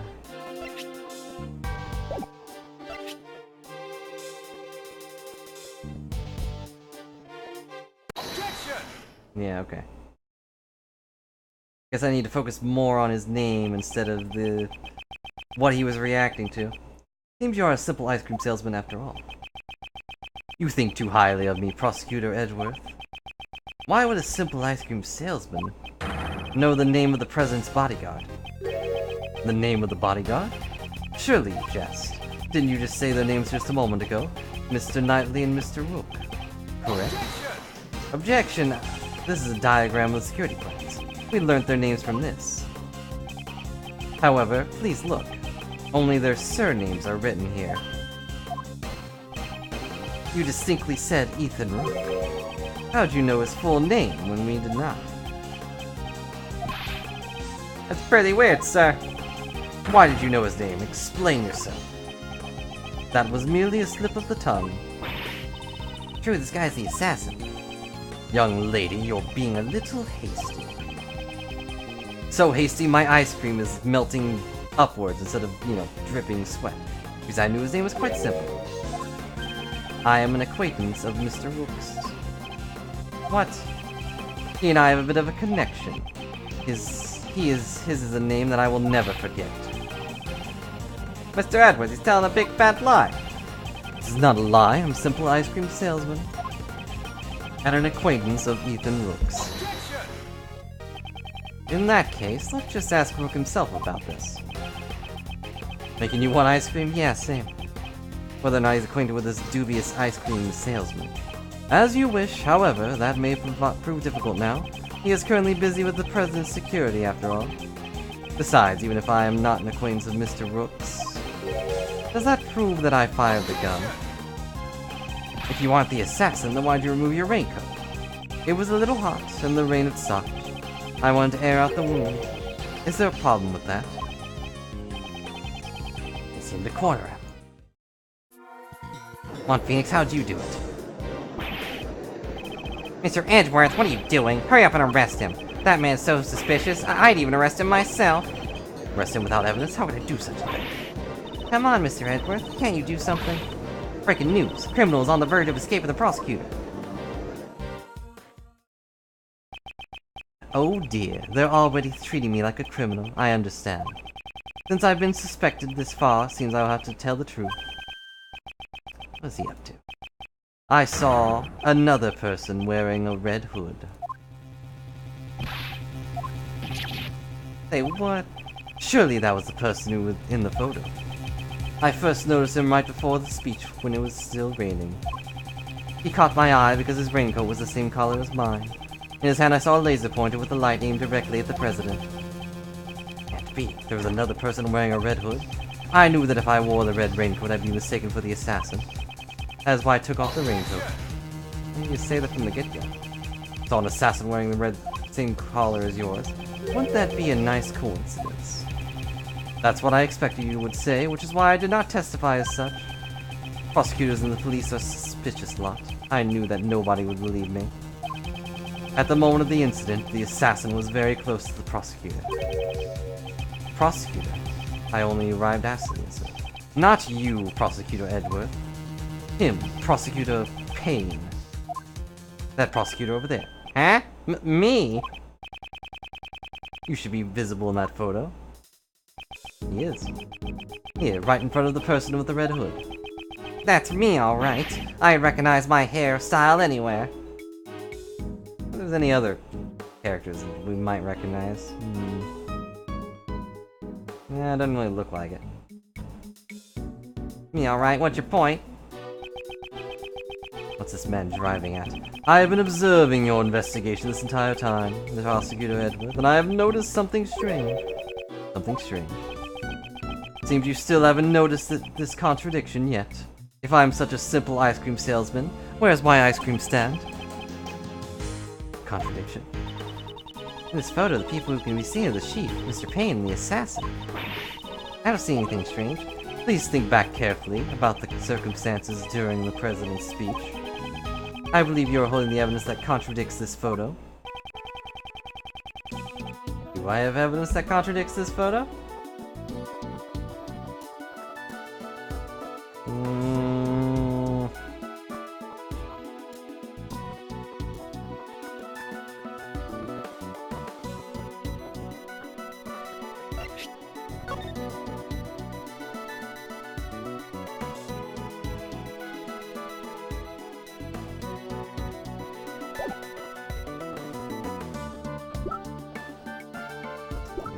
Attach.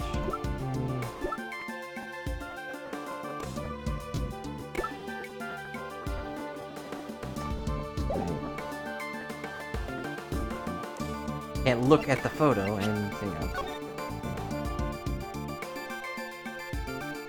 No, there's no way to tell.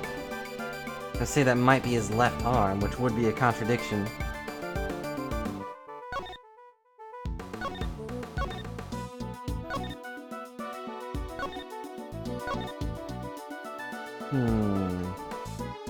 One other thing that comes to mind is... what's her name not being in front of...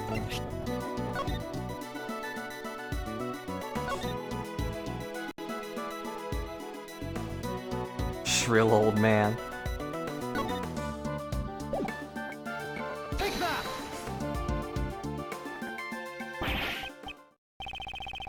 Can't be. There's a contradiction between the photo and the tape. It seems you've noticed. Mr. Edward, what's going on? There is a person missing from this photograph. Huh? Who is it? Yes, it's rather strange. Someone who should be there, but is not. The person who should be in this photo is... Take that! but she was the criminal. Potentially. Huh? Miss Swift! Ah, darn it. Bet it moves inside out and it's red on the inside or something.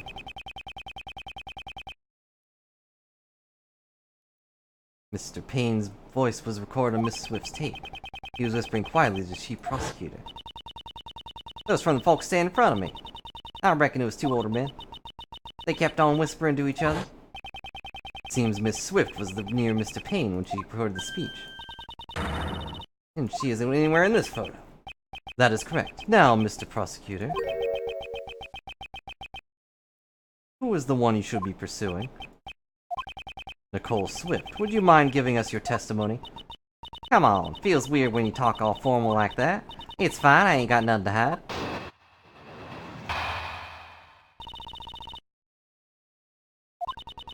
It ain't like I stayed in one spot while I was recording. I was moving around the audience area, shuffling here and there. I reckon this picture must have been snapped at a different time to my tape recording. So quit making that scared face, it ain't what you think. I think it's exactly what I think.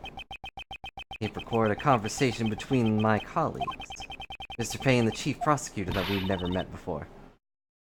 And will continue to be unnamed, apparently. That would mean... Nicole Swift is the assassin, pal. Y'all gotta be kidding me. I ain't done nothing like that. Be it as it may, however, there's a contradiction in your testimony. I don't reckon so, no sir. It appears I must reveal this contradiction with evidence. Oh no.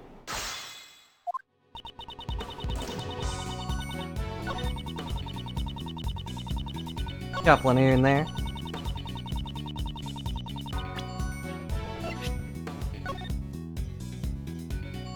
No, because he's like clearly talking right there, right? If we can press that. So you're saying it's logical you can't be seeing the photo. Yep, I was near that prosecutor when his voice got recorded. But I reckon this picture must have been taken when I was far away, no doubt about it. Ain't nothing wrong here as far as I can see. So you're saying the photo and the recording were taken at different times. Darn tootin', it ain't about the equipment, it's all about the timing. What if they were both taken at the same time? If I can prove that, her entire testimony will collapse.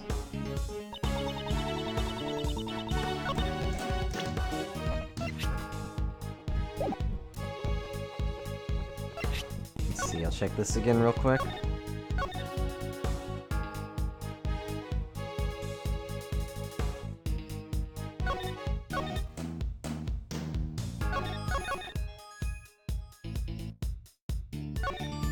Okay, so...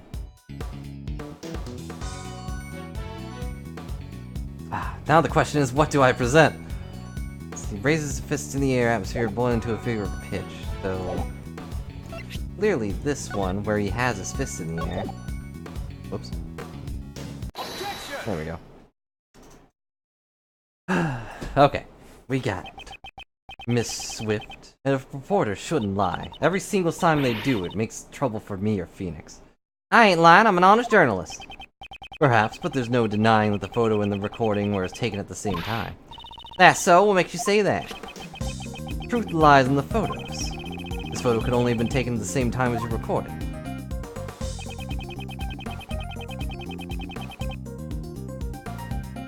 Take that! Fist in the air. Can you see the president with his fist raised in the air? What about it? Miss Swift, might we hear your tape one more time? Nuh-uh. You ain't gotta hear a word. You've been treating me. You've been treating me. Would you rather we charge you with obstruction of justice and seize it from you? Fine, you win. I'm no match for you, Mr. Prosecutor. The question is, during which part of this speech did the president raise his fist?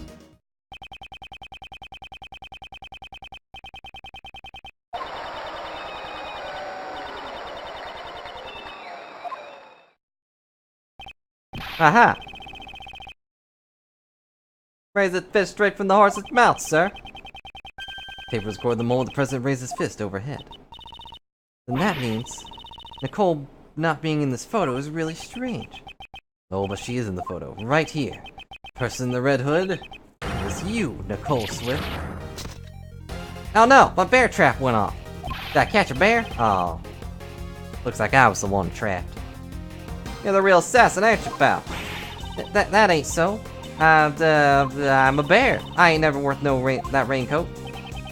The red raincoat question belongs to...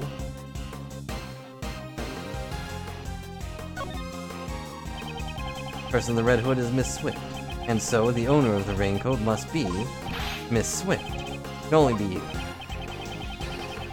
So that young lady have an injury. Huh? What do you mean, pal? Forgotten about the blood stain. Wait. Was I asking about the wrong thing? I misunderstood the question, I guess. But off a stain with blood.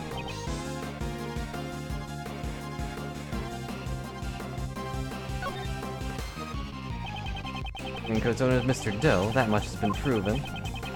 Okay, so we were talking about... You were talking about something else. I totally misunderstood that. Different Red Hood. I mean, there were two Red Hoods, sir. Two Red Hoodies. Mr. Doe's last testimony was true, but we didn't find any other red raincoats. What Mr. Doe saw was a red hood, not a red raincoat. Miss Swift, what was he told us earlier about your parka? Eh? Oh, you mean when I said I ain't worried about getting all dirty? It's reversible, so all I gotta do is turn inside out, and why did I just admit that out loud? Oh no, my bear trap again. Inside of her parka is... red. Indeed. And during the incident, she was using that sign. Oh, sorry, Blood Silver. But also, hello, hope you're doing well. What? Hey, pal, what's the big idea? You're wrong. I've been wearing it like this all day. Well then, will you allow me to examine your parka? What are you expecting to find? We know it was raining prior to the president's speech. I believe you said earlier. Well, I don't use raincoats or umbrellas. Come rain or snow, all I need is my trusty parka.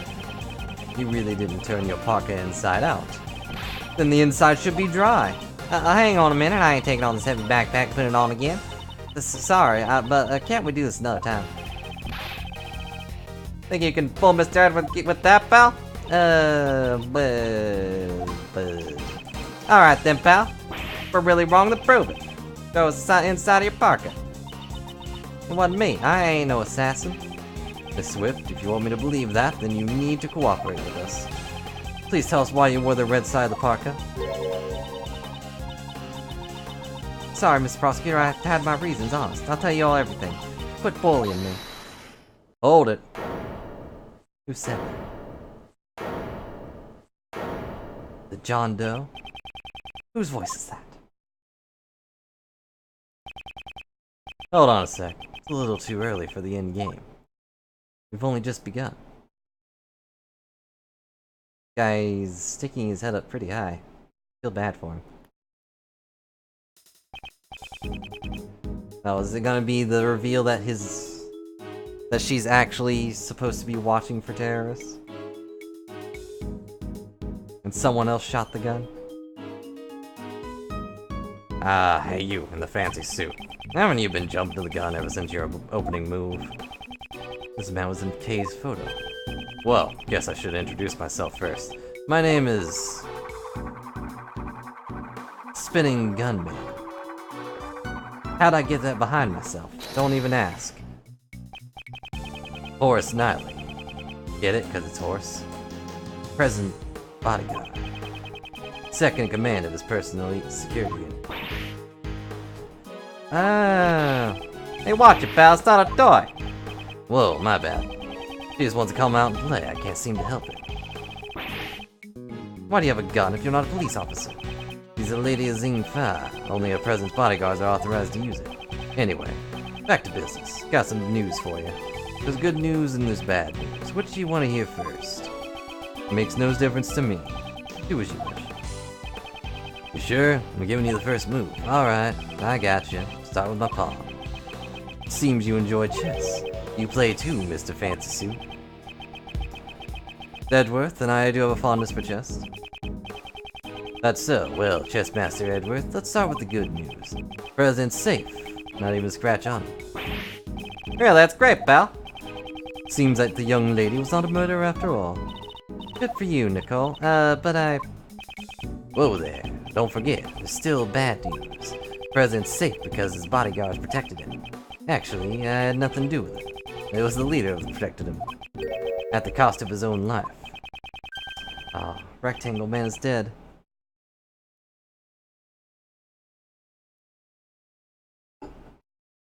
That would be the other bodyguard, Rook, was it? Yeah, that's right. Rook died protecting the president. Say what, pal? Is that so? Rook is dead. What a shame. He actually seemed a little bit sad. That means Nicole. It means that little lady killed my brother in arms. That ain't true. I ain't a murderer. Whoa there. Pop down, little Miss Murderer. I told you I ain't a murderer. Geez, even if we had to make a sacrifice to protect the king, it was a pretty bad move. That castle. Sacrifices and castles. What's he talking about, pal? They're all chess terms, saying that Rook's life was exchanged for the president's. This guy sure talks funny, sir. Horace Knightley, was it? What do you want? I'd like to examine the victim's body as soon as possible. And if possible, I'd like to question the president. Sorry, but I can't let you do that. What? I got another piece of news for you, and this one's a doozy. Another piece of news? From here on out, this investigation will be handled by the Zing Fa police. One of these cards again, huh? What's his name gonna come back? He'd probably let Edward work with him, though. Oh, look at me. I'm so cool. I'm a horse that can sling a gun around. What's going on, pal? Case is under our jurisdiction. You have no right to interfere. You're Prosecutor Edward, right? President knows about you in solving the Yadagrassi case. I'm honored. That's why the Chief Prosecutor designated you to be in charge of the case. The Chief Prosecutor made a little appeal to the President, but looks like you're the wrong guy for the job. I don't know if you have this kind of reaction. Didn't know you'd have this kind of reaction. It's President orders. If you oppose, you'll cause an international incident. Capiche? I think you opposing causes the international incident, but whatever. Hey, little lady, get on over here. We'll continue your questioning inside the President's plane. No. I didn't do nothing. Hey now, don't be a baby. Whoa, they actually animated that neat. You're scared of a little Zing Fa justice. Mr. Prosecutor, please. Please help me. Miss Swift? Clearly Miss Swift was the person in the red hood. However, that doesn't mean that the whole truth has been revealed. I really didn't do it. Please believe me.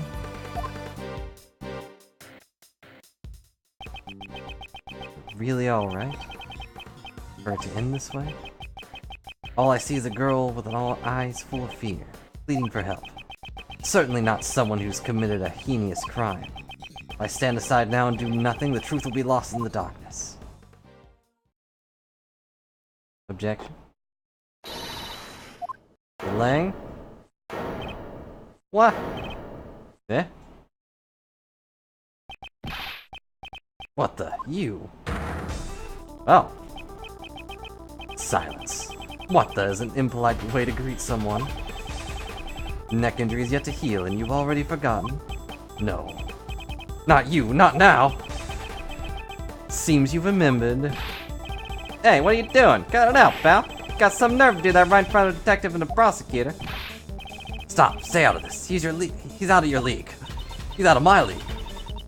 John Doe. Mr. Doe, who on earth are you? I'm not merely a simple ice cream salesman. What? I did not see this coming. How is he not merely a simple ice cream salesman? He's a professional assassin. His name is Shelly the Killer. Shelly the Killer. Are we gonna have flashbacks? Can we have a flashback to the actual thing with Phoenix? I forget who the prosecutor was in that one. Pretty sure it was Edward, right? I don't know. No one in law enforcement doesn't know the name of the Killer. An assassin who will carry out any request without fail. He was once involved in the case I handled. Yeah, okay, I thought so. I was pretty sure it was Edgeworth, but honestly, a couple times the prosecutors blur together. Yeah, he never saw him, he only saw the walkie-talkie. Only Phoenix knows what he actually looks like. It's been a while, Prosecutor Edward, although I do believe this is our first face-to-face meeting. The real assassin was you all along. That is correct, I received a request from a key individual to take the president's life. I should have seen his face before in the case files.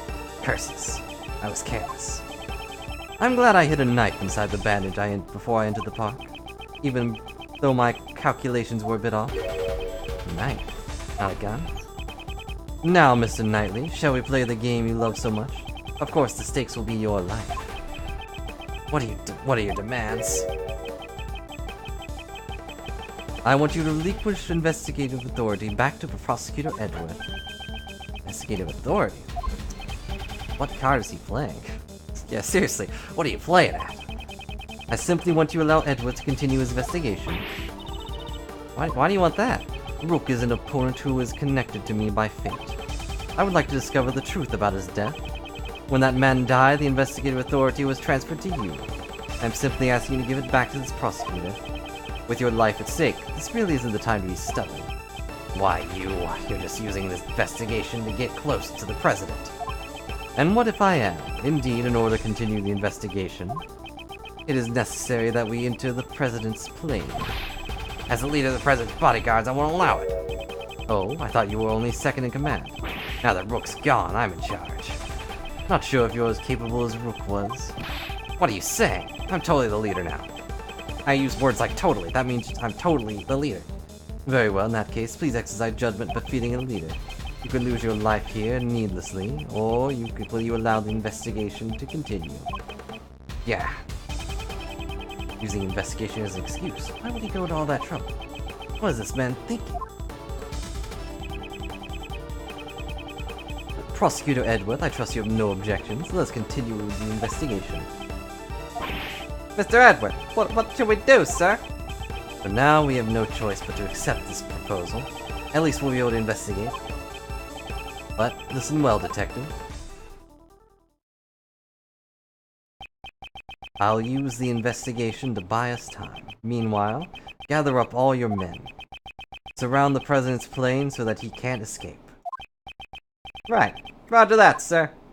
Oh, he's no more gumshoe. To be continued.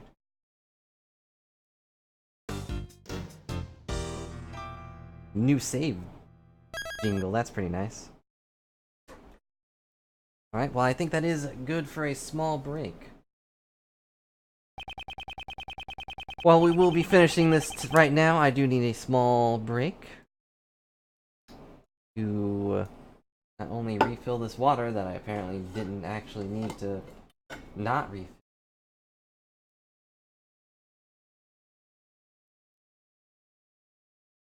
If that made any sense, I'd be surprised, because I confused myself with that sentence. But that's pretty normal. Dun dun dun. But I will be right back, and then we'll keep going. And I'll put on this music while we wait for Chair to take over, of course. There we go. Alright, be right back.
I'm sure the VOD of this specific part will be great, Phoenix. Also, I'm back.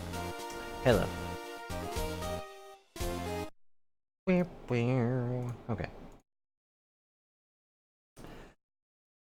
So I am going to try to do a little bit more... a little bit different voices. I have been very stagnant with the... yes, this is my slightly deeper voice. But I should do different voices as well. I want to get better at doing that. I'm just always so nervous and embarrassed. Welcome back, Random. That being said, that this voice is still going to be Payne's voice, because he deserves this kind of voice. Or should I do like a very high-pitched, shrill voice? That's too fancy. That seems like something that would be like a fancy person, like, I don't know, Francisca. Can't really do high-pitched voice, like off the top of my head. New developments coming to light. I was not paying attention. Under Knightley's direction, the door of the president's plane was opened. Paramedics attending Mr. Rook left. Because he was dead, by the way. Spoiler, this guy's dead. We set foot in the plane, one by one. Oh wow, he just died on the floor? Like, I thought he was shot outside. Cause you're stuck in the middle? I don't know. Like, oh, this guy is still, like, being held at knife point. Oh my, where would the president be? Who knows? It seems he's just behind that door. Still a coward, I see. You think he'd just show himself in front of a hitman? Haha, not a chance. Didn't I tell you already? My purpose here is simply to investigate the case. Well then, Mr. Prosecutor, we await your examination of the body. Right. Now I have no choice but to obey and continue the investigation. The rest is up to Detective Gumshoe. I'm counting on you. The attempted assassination of the president became the murder of the bodyguard. Looks like you could use some help, Mr. Edworth. So I'll be your partner here. Well, I won't deny it, but... See, exactly. That's the case. It can't be helped. Did we see her come into, like, one of the main games, too? Like, one where you're playing as Phoenix, or, I guess, Apollo now? I don't know who the main character is in the next one, so... It'd be kind of weird to not see Edworth walking around with her at least once. Right, so you're saying you can solve this case? Nope! I said it with such certainty. Instead, I'll stick to being your support. Alright, let's get straight to the investigation. Hurry by time for the police to prepare. Draw the investigation out for as long as I can.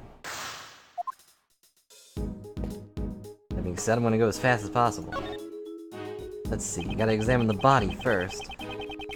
So I was expected every suspicious looking nook and cranny.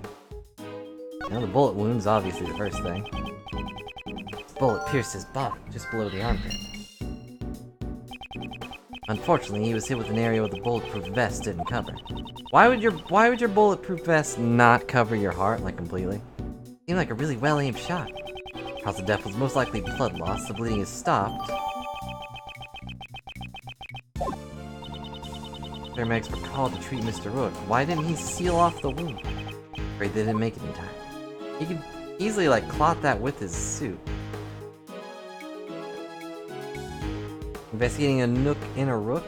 I'm investigating a rook in a nook. Victim is Ethan Rook.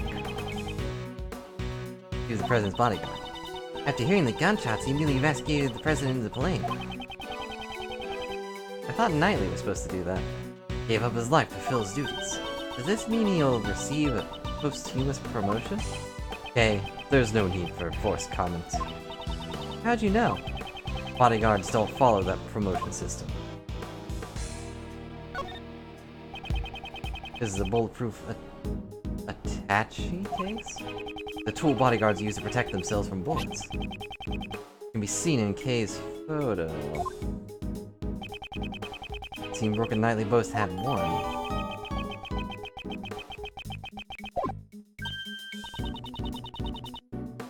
That's the scene I stole on film. That's what stealing means. You didn't do anything illegal in taking this. Anywhere, anytime, I'm always in the mood to steal. You just wanted to use the word steal, didn't you? Have I been caught? The thief was caught. What is this? There's a square outline cut into the floor. In the gaps, you can see some hinges. This is a secret entrance disguised as an escape hatch. Using a rope ladder, the president will make his great escape. So is he going in, or is he coming out? Which one is it? I just told you, it's a secret entrance for escaping. It's just disguised as an escape hatch. Wait, what? Looks like she confused herself. Confused me, I have no idea what she's talking about.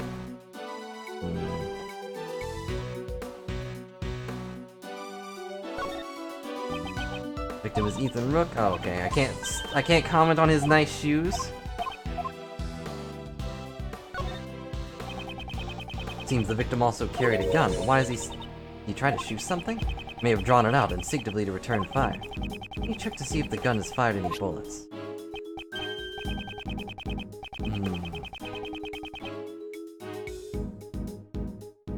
If I had to guess, based on the position of his briefcase alone, and the position of Knightley's gun, or not his gun, his hand in that shot, I would say Knightley might have been the one to kill this guy.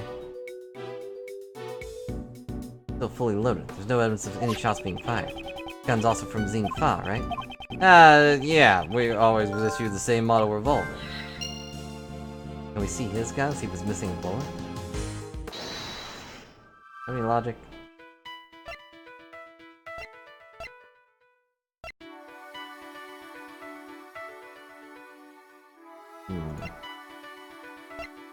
Is this the same kind of gun?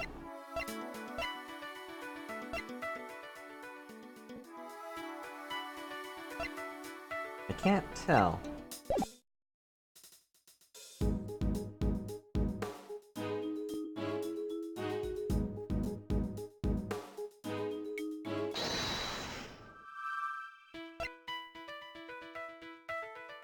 Prohibited in this country, so maybe.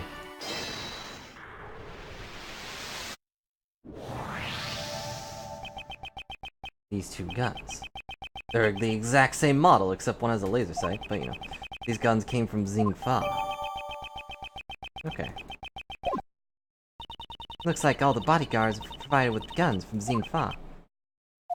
I could give her a higher pitched voice, but I don't really know if she'd have a higher pitched voice, honestly. Are all these guns rare? No, not particularly. They're not easy to obtain domestically, but this isn't impossible either. What? I thought they might be a treasure. Yes, it's unfortunate. Mr. Edworth, are you talking about treasure? Not quite. If it was a rare model, it would have been easier to identify. Even evidence can become treasure. I see! Even during investigation, you search for treasure. Well, I didn't quite say that, but sure. Okay, let's investigate. Where's the treasure? Suddenly she's motivated. Great. What's this? Why not? Nothing interests here. Are you sure? It's like, it's on the scene. In his face. Wait. 1 second, Doggo wants out. So you have to stare at this dead guy for a few minutes.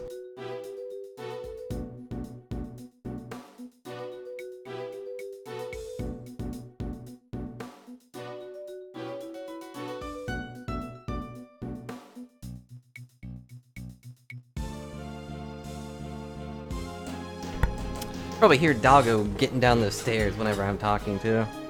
Those little tap taps, that's her getting down the little stairs we have by the bed. What's this golden thing here? Okay, I mean, it's probably his badge, but you probably still can look at it. I don't know. Anything in his fist?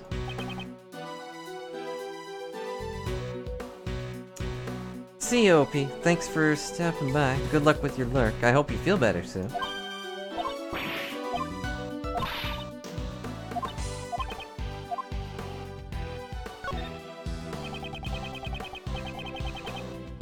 Below his armpit. Cause of death was most likely blood loss. The bleeding is stopped. Too late for both him and the paramedics.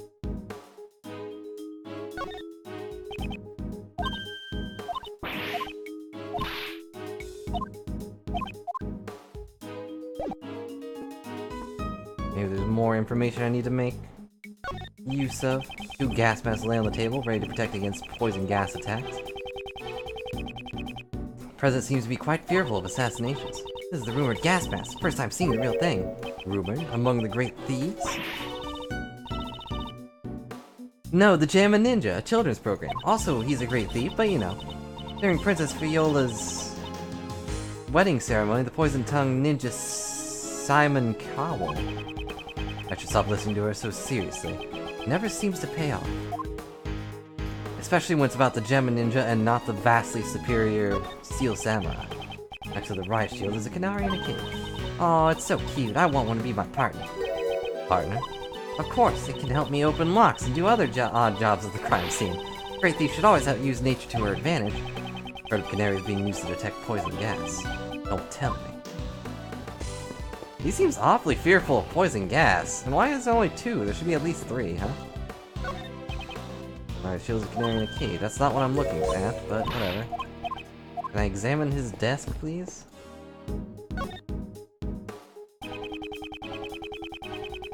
One rest officer expected every suspicious-looking nook and cranny. That's a heavy-looking vest. The President's clothes must be made from the same special fabric. Some special fabric. Indeed, it's to protect against bullets. Wow! It even does that? Naturally. This is a bulletproof vest, after all. Clearly a gunshot. But that's what it is. First time I've seen one. You could have said something earlier. That really surprised me. Collection of colorful personal security. They all seem to have been used before. The president sure is a nice guy. He brought these security alarms to protect his wife and kids. Then why would he leave them all here? It's obvious that they're for his own personal use. Objection! A single person can't carry that many security alarms. Because a person only has 2 hands. That objection is worth 0 points. What is this? Strange decoration based off some strange animal is staring at me with strange eyes. Oh no, I've turned to Francisca. Except instead of fool, it's strange. The lever on the statue. See right here in the butt. That would be most unforgivable. Eh? Ah, I'm sorry. Didn't mean anything by it. That lever most likely operates a trapdoor underneath my feet. Then that hatch is actually a pitfall trap. I hope you understand. It would be in your best interest not to pull that lever. When a killer talks in your best interests, it'd be wise to do as he says. That's the most logical thing you've said all game. And that's saying something. From some kind of official documents. I know it's a bit rude, but let's take a peek inside. Oh, hey, it's the same thing as before. Except... the terrorist thing isn't there.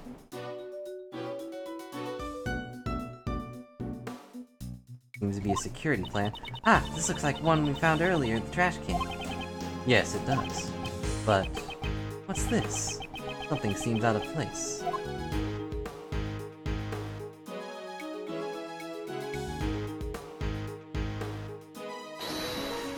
These two are switched.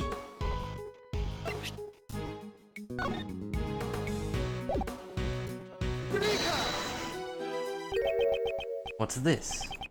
The details of the security plans were changed? Eh? You're right. Yeah, that's right. Changed yesterday. President's orders. Why the sudden change? Because 2 days ago, the killer attacked the president. He disguised himself as a bodyguard. Rook was the first to notice. He had already gotten close to the president. So this guy was choked out, huh? Rook managed to stop him in the nick of time. Rook grabbed his left arm and twisted it. Then he fired 1 bullet square into his left arm. What were you doing at that time, Mr. Knightley? Being choked out, what do you think? If I remember correctly, the first person I took out that day was you. Oops.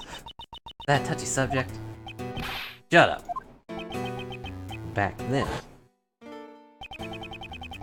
Your neck injury has yet to heal and you've already forgotten.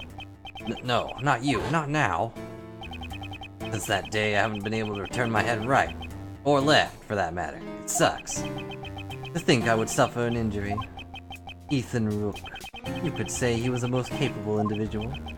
Unlike this man here. What's that so different about me and Rook?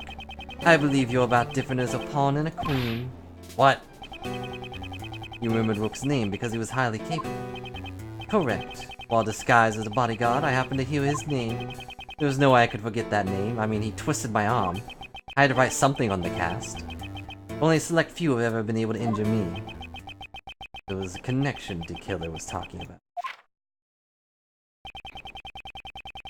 Security arrangement was changed, so that the killer would not be able to sneak in as a bodyguard again. Only the president's 2 most trusted subordinates would be accompanying him on the stage. In short, me and Rook.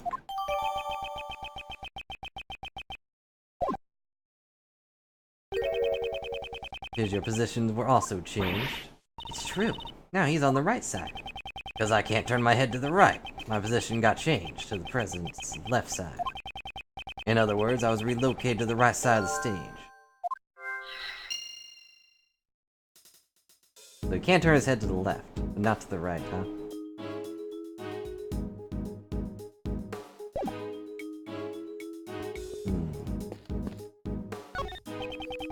International and external views of the plane are being monitored by these monitors. As monitors tend to do. Why is there an evil duck creature? Affected every suspicious-looking nook and cranny. What's this thing? Oh, that's the president's precious stuffed animal. Oh, that's kind of cute. I don't really get it, but it's some kind of keepsake. Don't touch it. Precious? That's unexpected. Hey, it kind of looks like there's been a break-in. Indeed, the area it stands on does look a bit unnatural. Are those glass shards underneath the stuffed animal? A natural empty space, perhaps. Was there another monitor here?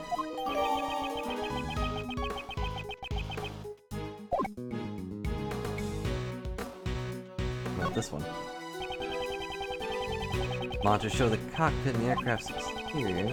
Doesn't seem to be anything out of place, except for this one being empty. What? This one's clearly blank. Why is that not out of place? Hey, look, it's us. Monitor shows what's happening in this room. They got some pretty good tech. Is that so? I don't know much about these types of things. You even captured the fine lines around your eyes, Mr. Edward. Oops, my bad. Those aren't the usual wrinkles on your forehead. Those are the usual wrinkles on your forehead. Is that all you wanted to say? Does he mean out? This one is clearly broken. Like what?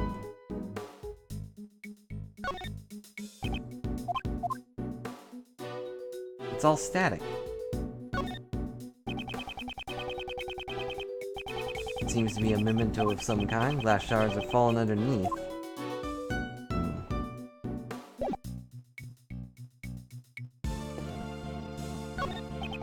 The President just found this door. This door. I'm getting a sense that it's challenging me. Okay, there is no need to feel challenged by a door. But look how big it is, and all those electronic locks. It's challenging me to unlock it. Calm down and think it over. What's the purpose of a key? What's the purpose? To unlock treasure. That's right, to unlock treasure. Was that the right answer? I don't know what were you trying to answer? What was the question? Inflatable lifeboat with an oar sitting on top. Like it's ready to be used at any time. Hey, there's only one oar. Well, I guess you could try to paddle with just your hands. What logic do we have here?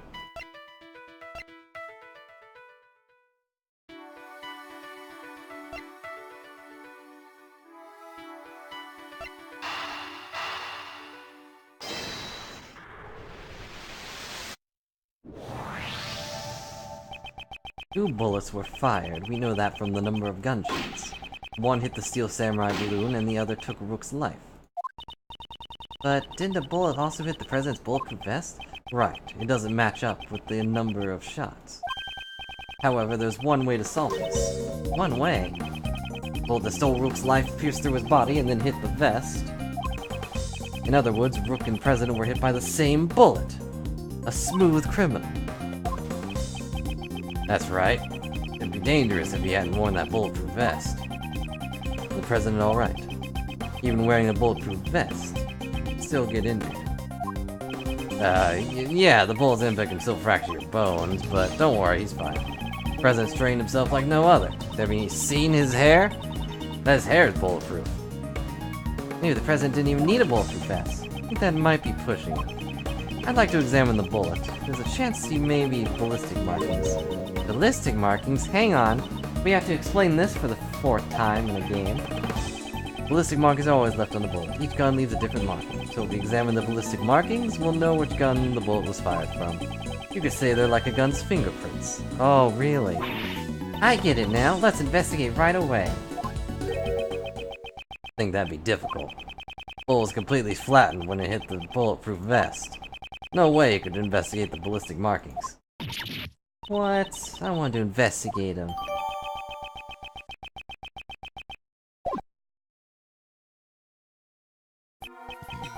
Now then, I've grown weary of this investigation. Ugh. Still no sign of Detective Gumshoe. Mr. Prosecutor, have you uncovered the truth yet? No, not yet. I see. In that case, would you like to speak with someone who is involved in the incident? Someone? Involved in the incident? You mean... Is there not one more witness just behind those doors? Of course, the President himself. Well, Mr. Prosecutor, please do the honors and summon the witness here. No chance in hell of letting that happen. Think you can just summon the President like a witness in court? Ha! Mr. President, I'm sure you are watching all this through your security cameras. Would you kindly grace us with your presence? That is, if you value your bodyguard's life. You only have one left. Yeah. No, don't do it, Mr. President? Okay, this guy is the bad bodyguard. ... I see.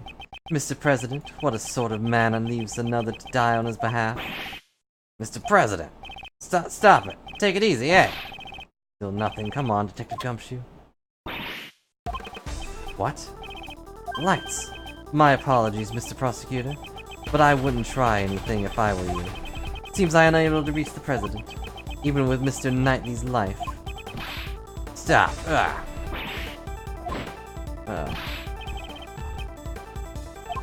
However, I have already seen the truth. Where is he? Oof. I leave the rest in your hands, Mr. Prosecutor. Did he steal the stuffed animal? Detective Gumshoe. Mr. Edwards, sir! You're all knocked out and stuff. Also, he's totally just stole the rowboat. Row, row, row your boat. The killer got away. Did I pass out? Mr. Edward, thank goodness you're safe. Mr. Edward, you okay? Hey, what about you? I just woke up myself. My head's throbbing a bit, but it's no big deal. Detective Gumshoe, what happened to Killer? Mr. Swift came running out of the plane. She told us the killer made a run for it, but we were too late, sir. We heard from the bodyguard that the emergency lifeboat over there had been stolen. Good thing you did, actually realized that thing was there, huh? Probably at the other side of the lake by now, sir. Didn't you seal off the park? We sealed off a park, we didn't seal off the lake. We were all called back to surround the plane. Right now, there's no one guarding the opposite shore.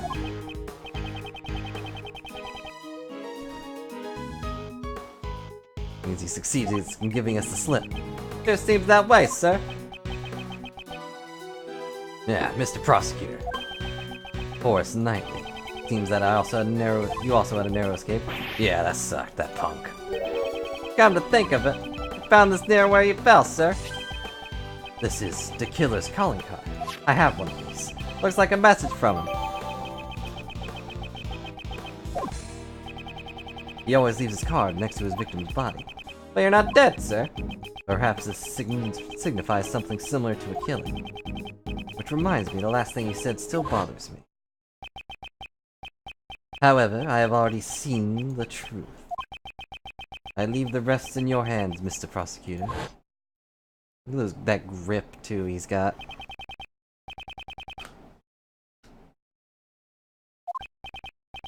Yeah, it's safe now. What was that? The President will be making his entrance now. The President? Is he gonna be a nervous wreck? Why does he have 2 more bodyguards? Hello, I am a lion. Is he ripped, or does he fill his outfit with jello? As the president of Xingfa, Di Jun Huan. You are? It's an honor to meet you. My name's Miles Edwards, prosecutor. Alright. I'm Di Jun Huan. I have heard of your deeds. You have saved my country from a great crisis. Referring to the Yatagarasu case? I was simply solving a murder, nothing more. Such modesty. I have been observing your investigation, cowering in my boots. An astounding performance, despite allowing the killer to get away. Thank you very much, so he was watching through the security cameras. However, I regret that it ends here. What do you mean? Heed my words, foolish prosecutor. Can't you tell by my nose I mean business? Should have already been informed by Knightley. The investigation will be handed over to the esteemed police of Xingfa. But the killer is gone, and he didn't take over the investigation. Hey pal, what are you doing? What's with that attitude? Because of the killer, Mr. Edward, that... Enough, detective. Mr. President, I cannot agree to this. Why must the investigation be handed over to your country's police? Why, you say? Know your place, puny prosecutor. Must I explain my actions? Nay, I think not. You shall hand over the evidence you found so far and leave this plane at once. Hey, Mr. Prosecutor, be a good boy and do as you're told. I cannot resist any longer. I'll have to punch them.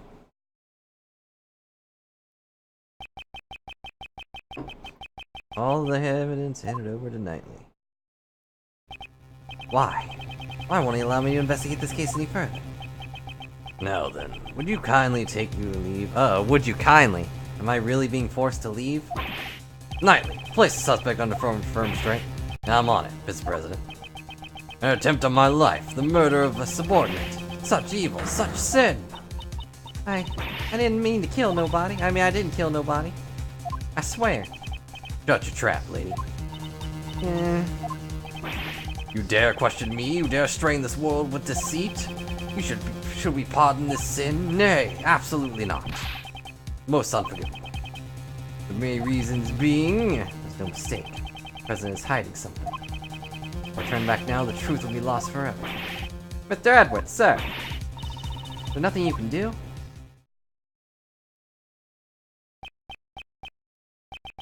I remember. Countless times I faced this dilemma in the courtroom.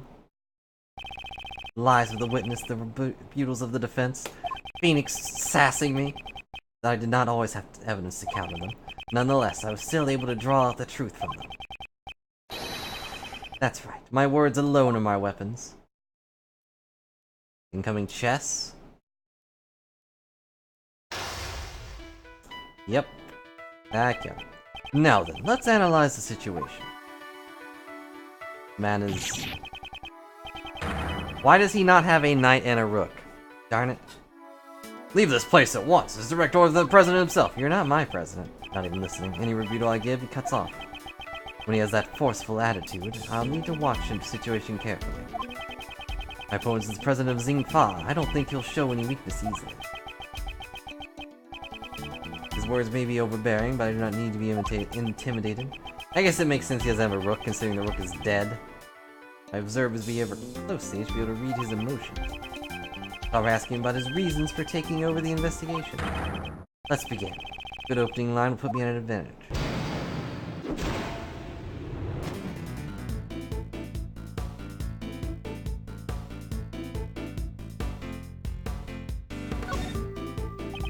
Please, allow me to confirm something about the investigation. Nay, I don't recall granting you permission to speak.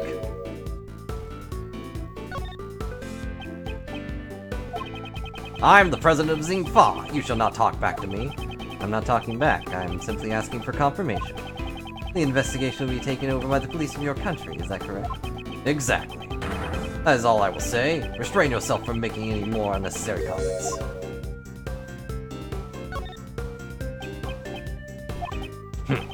That's enough. Being on this plane is tantamount to being on my country's soil. You cannot do as you please.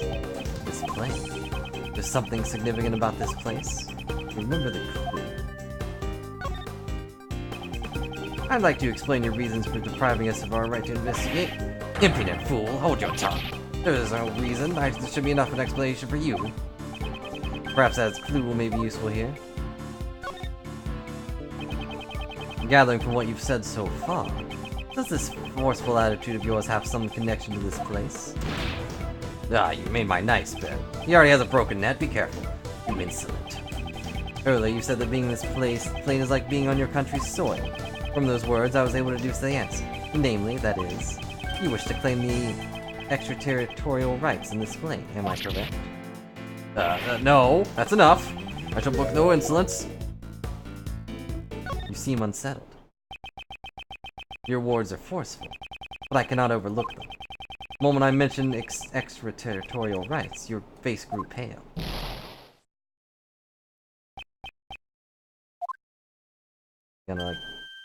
Okay. In light of your brazen courage, I shall grant you an answer. That's right, I am claiming extraterritorial rights inside this plane. However, what does that change? About 3 things. You are still powerless. There's nothing you can do about it. I see. Under international law, the plane would be considered part of the Xingfa. How convenient. Wish to stake this claim, then I shall question its validity. My time restored. Next, we will decide the outcome. Maybe the president, but there is a hole in his logic. Let me break it wide open. You're being too forceful. Don't you feel that your actions are too forceful? Who asked for your opinion? All you need to do is obey. Forceful is the wrong word. It's an authority, leadership. So you arrested Miss Swift because you felt you had the authority to do so? Yes, that girl is a criminal. There is no room for dispute.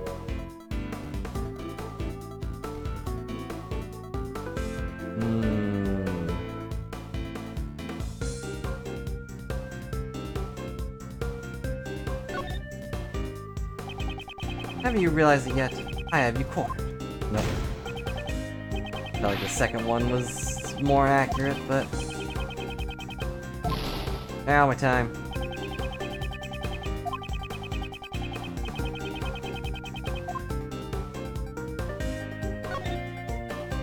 More forceful again. All you need to do is obey. Wait and see. Is it the second one? Let's wait and see. The shooting took place outside the plane. Only she could have done it. That's it. Shooting occurred outside the plane.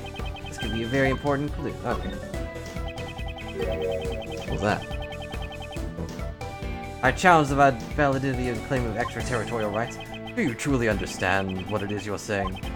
Of course, and I stand by it. You dare doubt my words? You have no shame!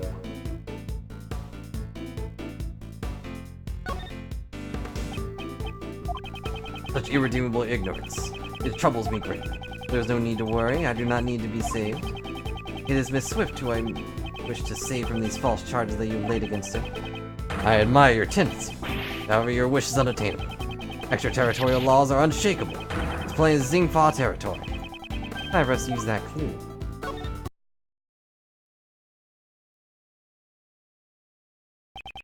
Indeed, I do not question your extraterritorial rights inside this plane. However, you just claimed the shooting took place outside the plane. If it didn't happen inside the plane, extraterritorial rights laws do not apply. Miss Swift's arrest is invalid. Oh wow, blew it up right away. Impossible. Be bested by a mere prosecutor, as if it's his job or something. I'm the president. Checkmate, Mr. President. Because you're the president doesn't mean you're... whatever. Mr. President, will you allow us to... What was with the... Edward, did you set off your own ping? You're not supposed to do that. Will you allow us to continue with our investigation? I do not like this man's physique. His arms and his chest are way too flabby, despite the muscle. I yield. I will allow it. My heart is generous, my heart is tolerant and merciful. Your heart is tolerant and merciful, don't call it that. Certainly, thus we shall. It is our duty for a most noble cause. Gentlemen, now is the time. President of Xingfa, seek the investigation. This guy sure likes beating around the bush. Knightley, we have received President's permission. Could you return our evidence? Here. Knightley, return all the evidence. Thanks. Oh, you unorganized it. Indeed. Now we can resume the investigation. Heh, it's funny how happy you are just because I gave you precious pieces back. Let's see how you use them. Pay attention then. Here's my next move. Mr. President, may I make one more request of you? Would you please testify about the moment of the incident? Testify? Hey, hold on a sec. That's your next move? Isn't that sort of thing you leave to the courts? Naturally, it's a courtroom procedure, however, I'd still like to hear what he has to say. If he refuses to cooperate with the investigation, he will have to give a clear reason. That's, something wrong? Knightley, stand down. I shall grant the Honorable Prosecutor's request, for I am merciful and totally understanding, a treasure amongst all of the gems. Thank you for your cooperation. Now, heed my words.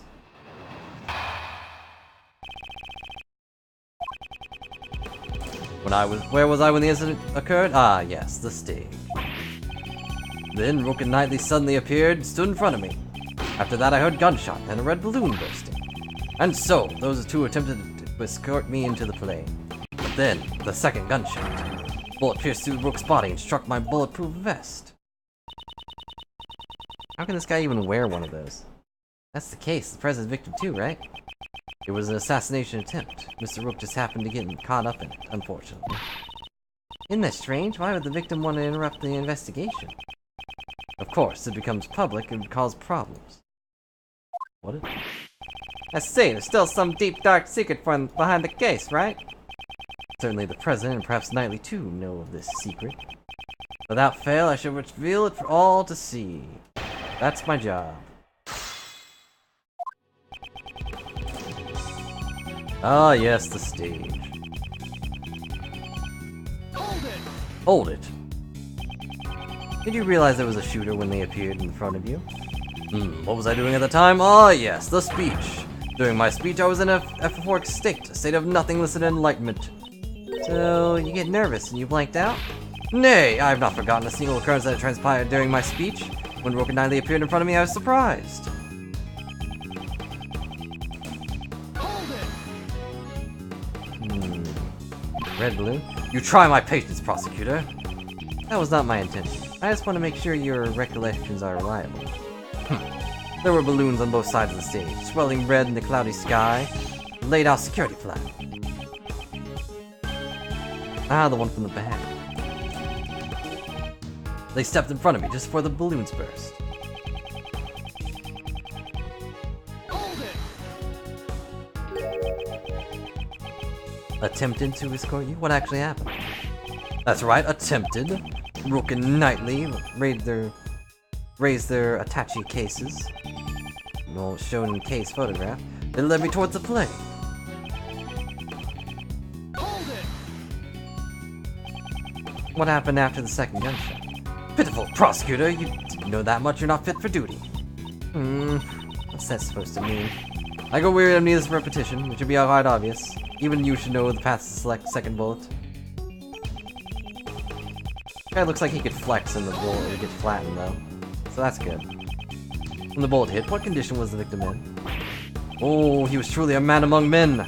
Still groaning from the bullet's impact, he grabbed hold of me and dashed into the plane. You entered the plane along with the victim. I am to be protected, Rook was to protect me. That was his role. He speaks so firmly. It feels like he's just dodging the question, sir. He's the president, that's to be expected. That's what they do. Doesn't seem to be anything out of place. Since he's also a victim, he wouldn't have a reason to lie, sir. What he said should be nothing but the truth. On the contrary, there's one point that stands out to me as odd. Try to recall the state of the crime scene. Eh, really? Show me the evidence. Perhaps I should review one more time.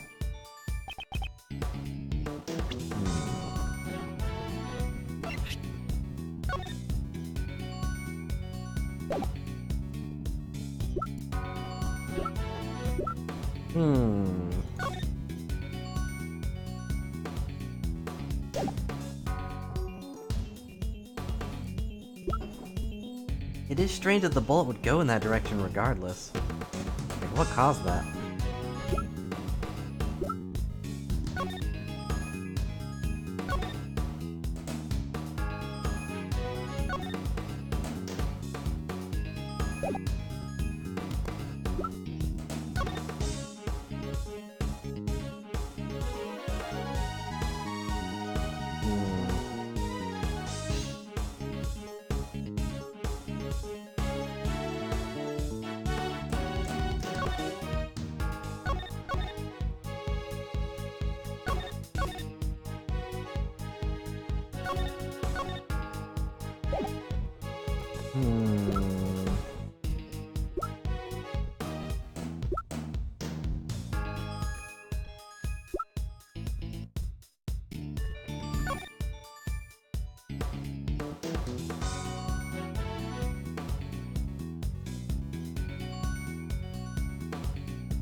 I don't know if the game wants me to do that, though.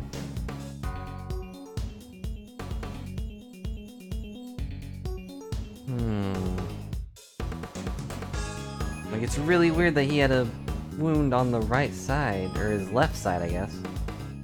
If he was running to the right. But I don't know if the game wants me to say that.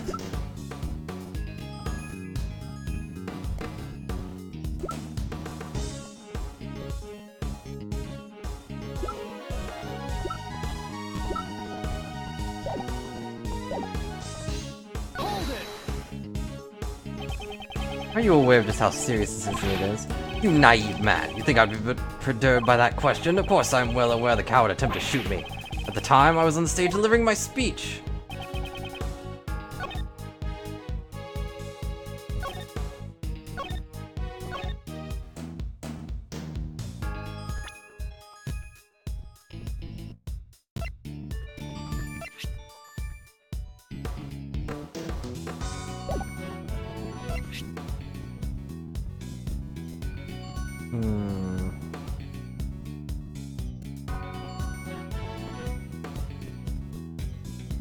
The angle seems completely wrong. But I don't know if that's what the game wants me to say.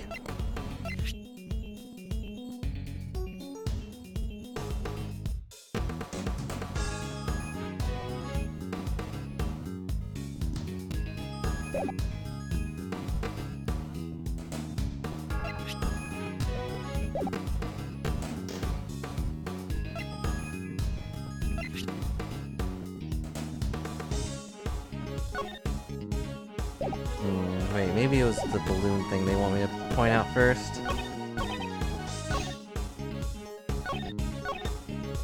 Hold it. Red balloon. Try my patience, Prosecutor.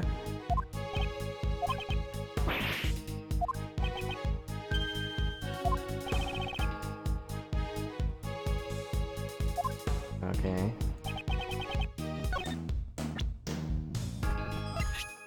Objection. Looks like this is what they want me to point out first. Even though this really doesn't matter. A red balloon burst. I'm afraid that's not in the case. What?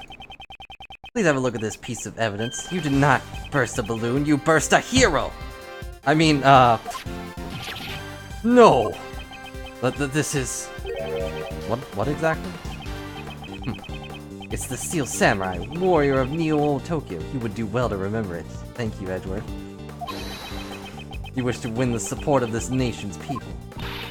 Don't forget the rival show, the Jammin' Ninja. You can forget that one. It's not important. Balloon that was ruptured by the bullet was no ordinary red balloon. It was a Steel Samurai balloon.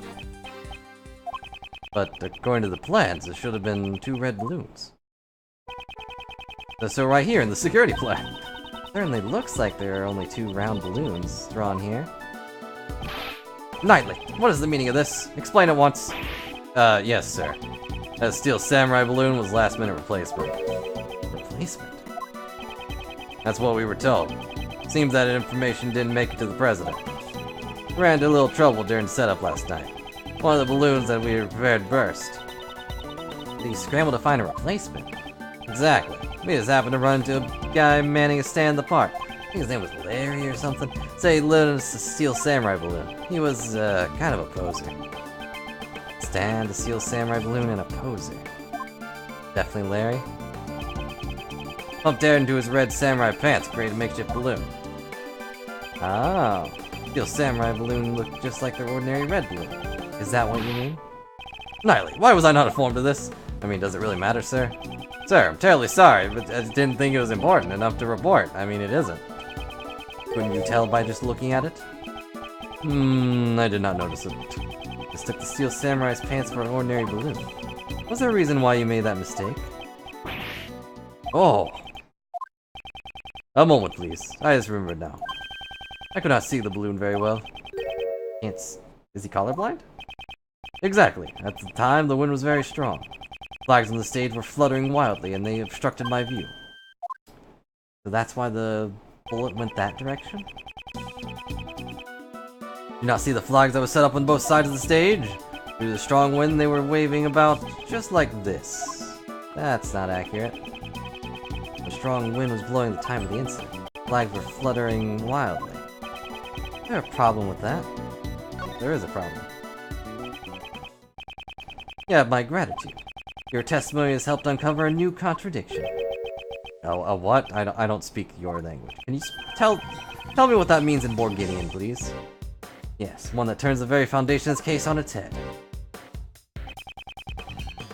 There were no wind at the crime scene, so the flags remained still.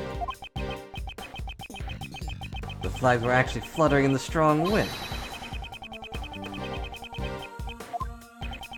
Which evidence contradicts the state of the crime scene? This one. Take that. The gunshot rang out during the president's speech. The bullet struck the balloon and also pierced through the national flag. I had previously deduced the bullet's trajectory using these facts. The assassin fired the bullet from the left side of the audience area. However, if the flags were fluttering about like so, my reasoning changes. Since the flag's position has changed... Correct, the bullet's trajectory must also change. If we trace the trajectory from the bullet, we can tell who fired the shot. Yeah, but Mr. Edward, that person is... Indeed, I still don't understand why, however, it could be none other than him. Tracing the bullet's past, who was the first person who fired the gun? I mean, I guess... Person who shot the balloon was none other than you, Horace Knightley. Let's say what? Connect the bullet holes to the balloon, the flag, the line points to you.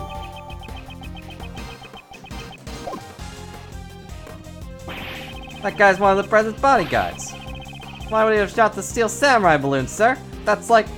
That'll start an international incident. Preposterous. I agree with the detective. There's no reason. Are you saying Knightley, who has saved my life on numerous occasions, is an assassin? Prosecutor Edward.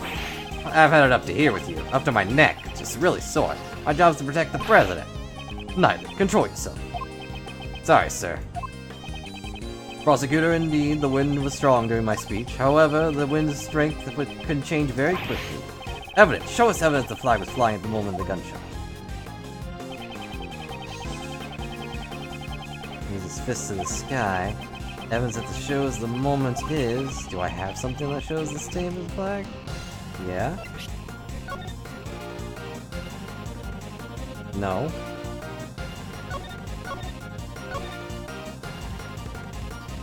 K's big head is blocking the flag view. In this one.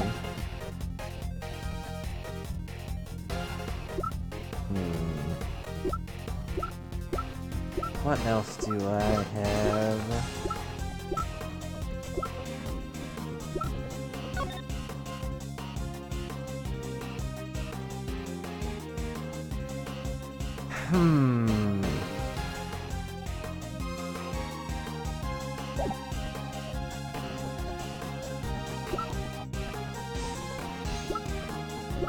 Sorry about the noise changing down. Just how this thing works, I guess.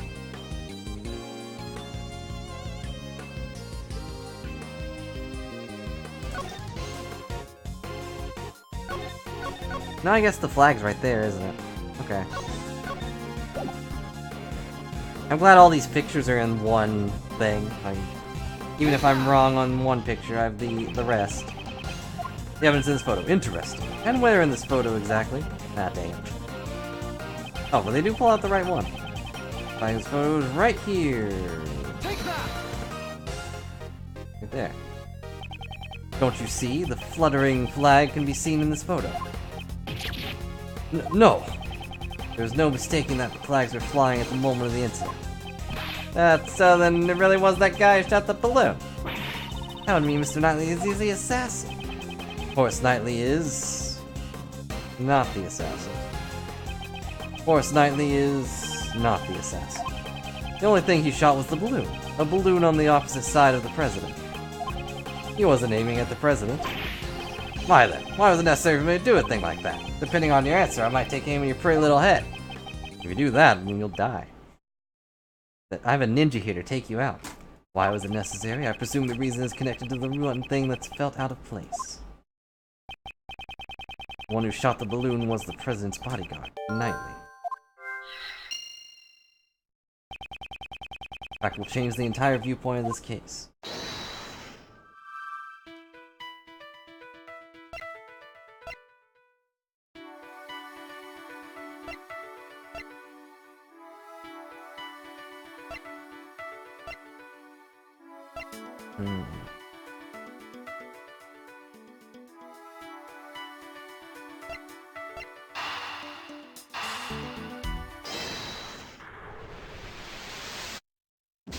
Ah. Pieces don't fit together quite right. Ow.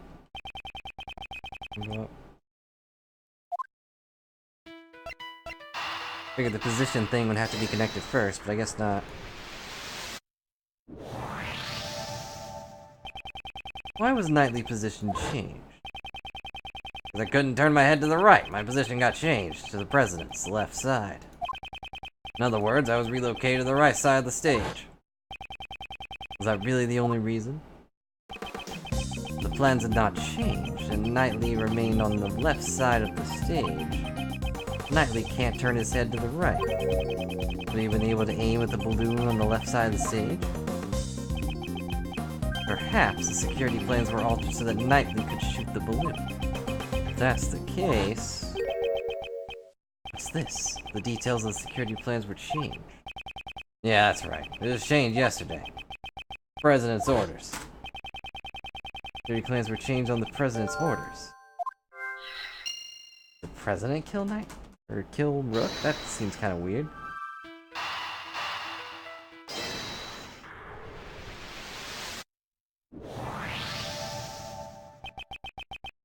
In other words, the president knew about the balloon being shot.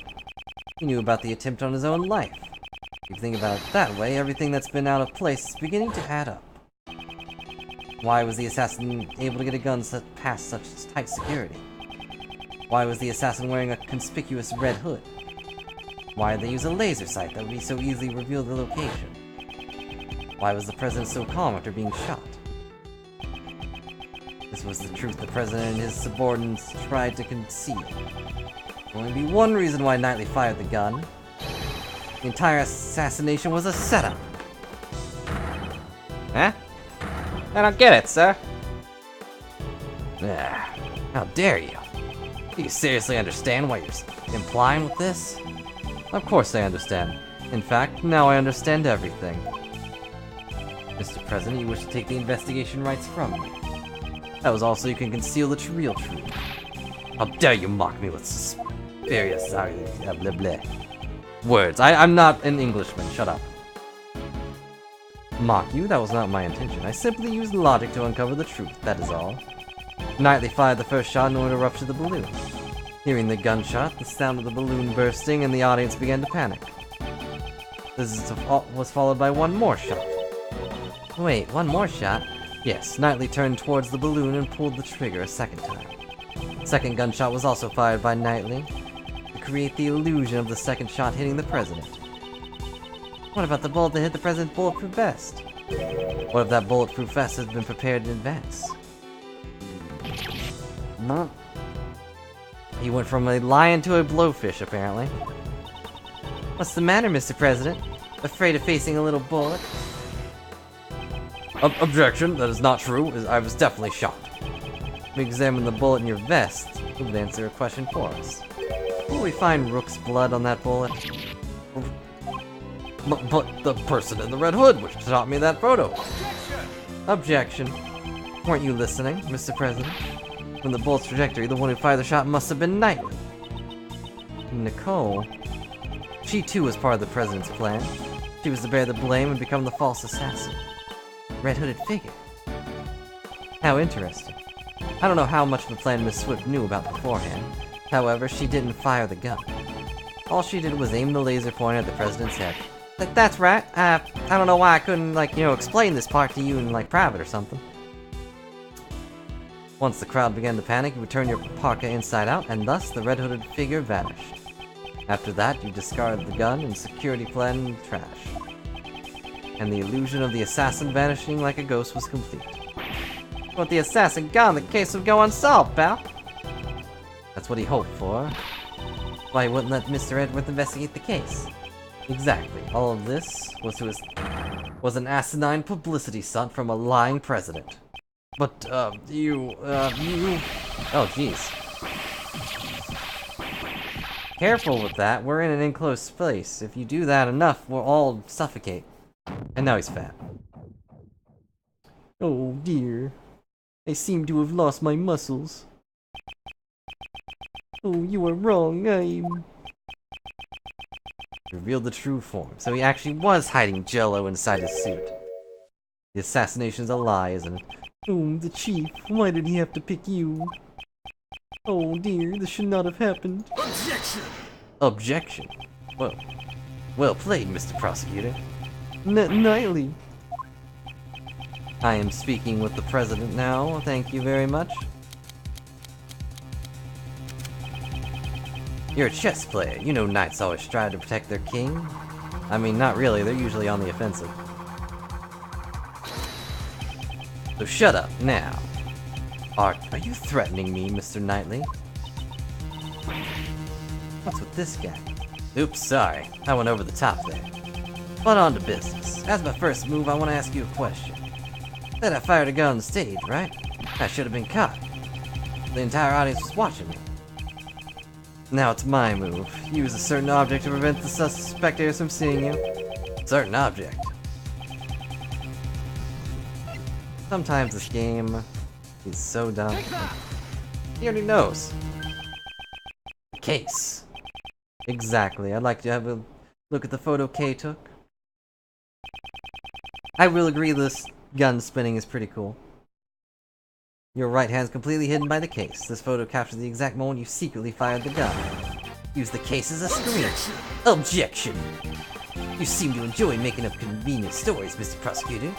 But you've missed something. What have I missed? That everything you said is just a hypothesis, a theory. Flags flapping in the wind using the case as a screen. Security plans were modified because I can't move my neck. Got no decisive evidence. I think that's all pretty decisive, but yeah, it'd be great if you had a bullet that hit the balloon. Then you could examine it, see if ballistic markings match my gun. But that bullet's probably at the bottom of the lake. Finding it would be real tough, right? Hate to admit it, but it's, as he says, no decisive evidence, but also, just because it'd be tough wouldn't mean it's impossible. No proof, the only thing you can do is shut up, so do so. Hold it. Now you just wait down 2 minutes. I forgot. If she speaks, we can hear new testimony. Hey, lady, you got something to say? Never mind. There we go. I thought so. Nicole. Don't be afraid. The truth will escape if you let that man intimidate you. You're a reporter. A journalist, are you not? No, that was actually just a front I put up, but I will not remain silent. You better consider your position. Use your head before saying something you'll regret. Gumshoe, pull out your gun. Want to have one moment of Gumshoe being the best character. Wait, that's always. I forgot the #1 rule of journalism. Journalists must not tell lies. You can't call it a scoop if it ain't the truth. Mr. Edworth, I'm sorry. I've been hiding this the whole time. This is... I used this laser pointer to aim at the president. That's all I did. I never fired the gun. You stupid woman. If you testify, I'll be admitting your accomplice. I don't care. I'm gonna tell him everything. 3 days ago, I was covering an event at the Singvi embassy. And some of the president's men called me over. They were like, hey, you can point a laser pointer, right? Say if I cooperate, I get an exclusive interview with the president. And the gun, the trash? I really don't know. All I was told was to come wearing a red hood and aim the laser pointer at the president. Never thought I'd snowball into all this, especially during, spring. I'm really truly sorry. Nicole, thank you. That was a testimony worthy of the courtroom. This is sufficient testimony to verify the fake assassination plot. Ah, Lottie, you're all a bunch of mindless morons. It's a shame. If only you had been able to usurp the investigation as planned. You would have been able to silence this young lady. Whoa. Maybe I shouldn't have loaded my gun. That was a good shocked face too. Probably need to cut that one out. That'd be a really dumb emote to have. So tomorrow's headlines now read, fake assassination plan exposed. Becomes a murderer, right? Can't believe you'd do something like this. It's horrible, pal. I admit nothing. Oh dear. Knightley. That's enough. We have no choice but to admit it. Oh dear. Now I'm Droopy the dog. So, Mr. President, you meant that you planned a fake assassination? Oh, yes, I admit it. I'm sorry. Why? Why'd you have to do this? My approval ratings in Zingfob follow, much like my face. I wanted to appeal them as a strong president who survived an assassination. But in the end, I was just a lie. A stupid lie. And the bulletproof vest. Prepared earlier, it was not fired today. You think I could take a bullet wound to the chest even with one of those on? I'd probably die. What about Mr. the Killer? It seems our plan was leaked. Someone wanted to make this fake assassination real. That's why the killer wore the red raincoat.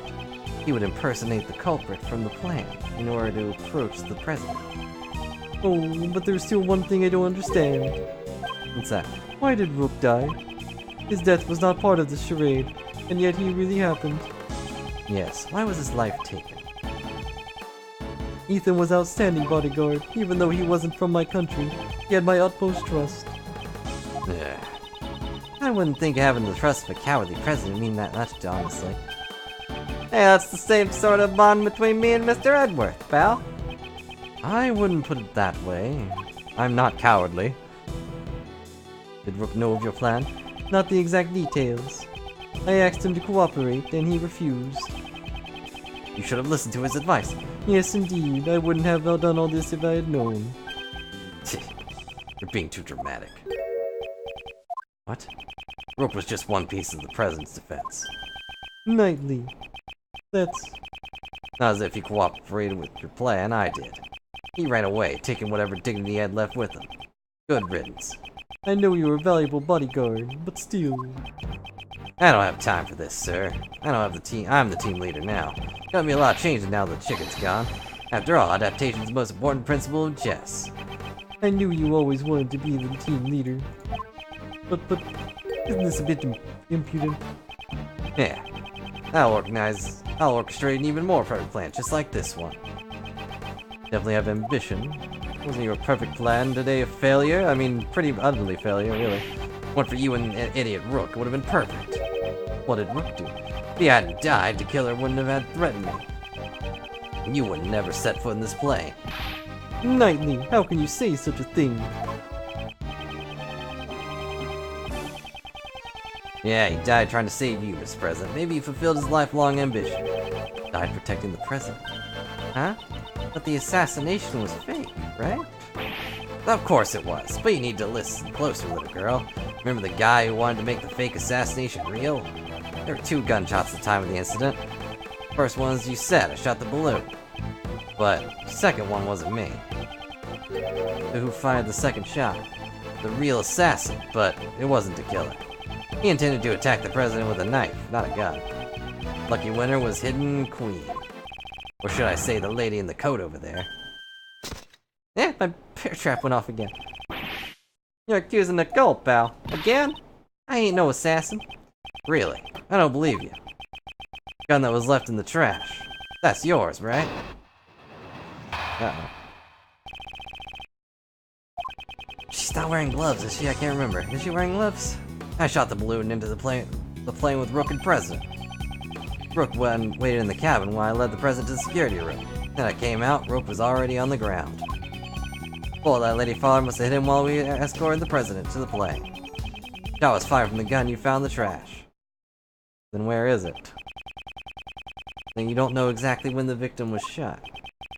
Knight's job isn't to protect the room, to protect the king. Huh? What he's trying to say is his job is to protect the president only. It's over if you lose the king. Checkmate. That's the first rule of chess. Gotta really drill in that everybody loves chess in Japan. In Japanifornia. Every time we have a burger, we play chess. Slurp up all the burger's noodles.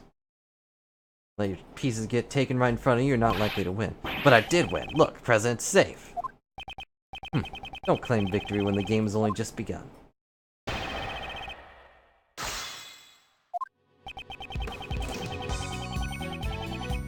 Okay, what looks suspicious? Hold it! Looking away when he says that. Why'd you do that? The assassination was supposed to be fake. There were a lot of guests milling around outside. Wouldn't it be bad if the president, who just escaped an assassination, was seen lounging around drinking grape juice? Imagine the headlines. What was the victim doing at the time? How should I know? I was with the president inside the security room. Anyway.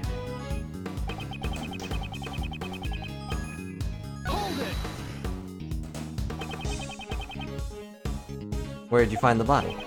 About where he is now. He collapsed in the middle of this room. When I returned, the door of the plane was already closed. The bullet must have hit Rook right before the door closed. Talk about a hassle. It's all his fault this plan failed. Nightly, that's too far. Even if he protected the king, he didn't protect his honor. He was careless in his duty, and he paid the price for it. Hope you guys like the droopy dog. Oh no, I'm the president. What am I going to do? I'm going to get killed, oh no. Man is truly despicable. As I was saying.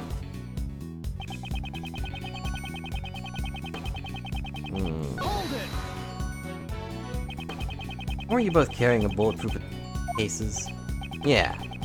When Rook noticed the laser pointer, we opened up those bad boys and became President's shield. You're telling me the bullet slipped through the space between you and your shield? How are you claiming that Miss Swift has such precise aim? Well, she was targeting the president.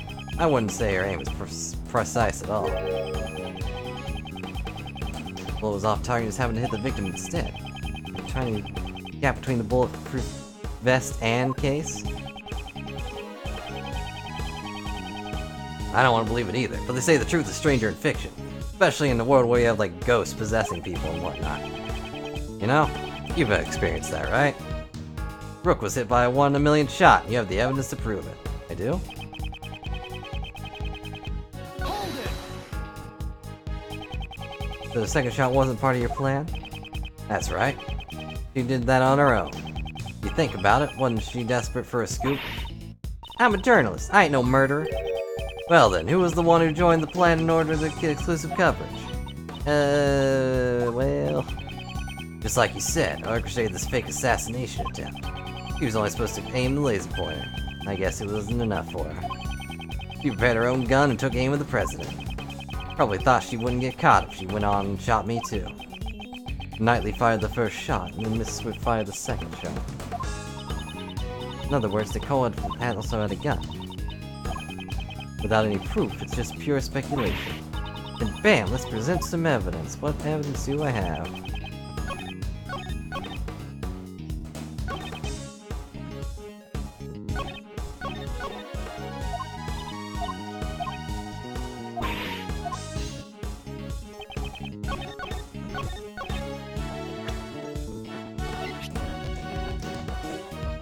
Objection! But it's the same model, so it couldn't be hers. Only the Xingfa have those. So you shot the balloon and then Miss Swift shot Rook. Is that really true? Can't see it any other way. The gun we discovered in the trash was fired twice. Number of gunshots doesn't add up. Look at that face. So dumb. Is that a hand on his... Why is his badge a hand? Shouldn't it be a phoenix? Why don't the gunshots add up? It's simple. The gun is fake evidence, left behind by the real criminal. Fake evidence? Think about it. The criminal planned this for a reason. By finding the gun, we'd assume that the assassin was in the audience, in order to make us believe that the gun was used by the assassination. By the assassin. Why do I keep saying assassination? That's their job, not their name. The gun need to appear as if it had been fired twice. I get it, because 2 shots fired during the incident. However, we proved the bullet that hit the balloon did not come from this gun. Therefore, I have my doubts as to whether this gun also took Rook's life. Heh. Here it comes. You're packing some serious heat. Enough with the song and dance. Even though it's a good song, if you've come this far, go ahead and say it. I won't just say it, I'll prove it. The one who really shot Rook is... Take that! you. Horace Knightley, you murdered Rook. Heh. You finally said it. Oh, Nightly, you couldn't have. The killer wasn't the only one who took advantage of the fake assassination plot, and to murder Rook and claim the victim used assassination. Once the president had entered the security room and the door plane was closed, only the victim and Knightley would have been left in this room. At that moment, you fired a third bullet directly at Rook. Objection! Objection! The third bullet. Ha! Only 2 gunshots were heard. The numbers don't add up. The plane's walls are soundproof. If the door was closed, the gunshot would not have been heard outside. But wasn't the president in the next room? That's true. The president might have heard the gunshot. Mr. President, did you hear a gunshot? I didn't hear any gunshots. Weren't you watching this room through security cameras? The cameras in the room aren't usually turned on. I turned on the power after I entered the security room. You didn't turn on the power immediately after entering the room. No, actually, He's not being clear. Mr. President, focus. This is vital. I was hiding under the bed, covering my ears. But you knew the assassination was fake. It doesn't matter. I simply hate the sound of guns. Terrifying sound. I just can't help it.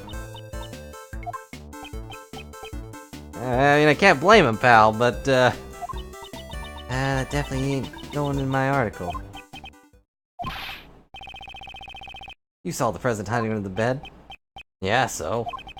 Furthermore, you could tell if security cameras has been turned on by looking at the monitors. That moment when the president wouldn't hear the gunshot or see the room, you had the chance to fire a third bullet at Rook. Knightley, did you really? You deceived me? You really think I killed that moron? That's cold, Mr. President. I totally did, but have a little faith in me. Bodyguard's risking his life to protect you. I want to believe you, but I really do, but... I just don't get it. Why are you suspecting me alone? There's still a possibility that she's the killer. The gun is not the murder weapon. The number of missing bullets makes that clear. Maybe it was one short to begin with. Ever think of that? What? Maybe I already fired a shot yesterday or the day before, and the second shot was fired today. The one that hit Rook. And that it's a perfect excuse, pal. Excuse? Possibility exists. You can't deny that. I can't deny it completely. You need decisive evidence. Evidence so decisive that makes my heart stop and my logic crumble. You got something like that? Mr. Redford, can't you do anything? At this rate, Nicole will... Mr. Prosecutor, it's true I did an awful thing for a scoop, but I never killed nobody. I could never do a thing like that. Hard switching between accents, that's for sure. I could prove the murder weapon is Knightley's gun. Proof it was his gun. Yeah, it'd be great if you had the bullet that hit the balloon. Then you could examine it and see if the ballistic markings matched my gun. Find the bullet that took Rook's life. We can determine which gun fired the shot from the ballistic markings. I have an idea where it is. Got no evidence, we're done talking. Hold it. But, what? You don't seriously have decisive evidence. Naturally. That's a big joke. Well, come on now, show us. What's the so-called evidence? Bullet that took Rook's life. That decisive evidence I need. Is evidence? Do I have it? I don't have it. I don't have it. Okay, game over, man. However, it is somewhere in this room. The bullet that killed Rook pierced through his body. Where'd the bullet go? Earlier you explained it like this. The bullet that took Rook's life pierced through his body and then hit the vest. Yeah, that's right. It'd be dangerous if he hadn't worn that bulletproof vest. However, now that the fake assassination plan come to light, we know that the bullet in the bulletproof vest was prepared earlier. So then where'd the real bullet go? Interesting. Very interesting. Do you have an answer? Do I have evidence that shows the location of the bullet that killed Mr. Rook? Take that! In this room, there is one thing that's clearly missing. Something's missing. Sure it's not your brain? No, I didn't have one of those. And I still unveiled your plot. How's that make you feel? I'd like you to take a look at the rack of security monitors. Ah. Seems you've noticed, Mr. President.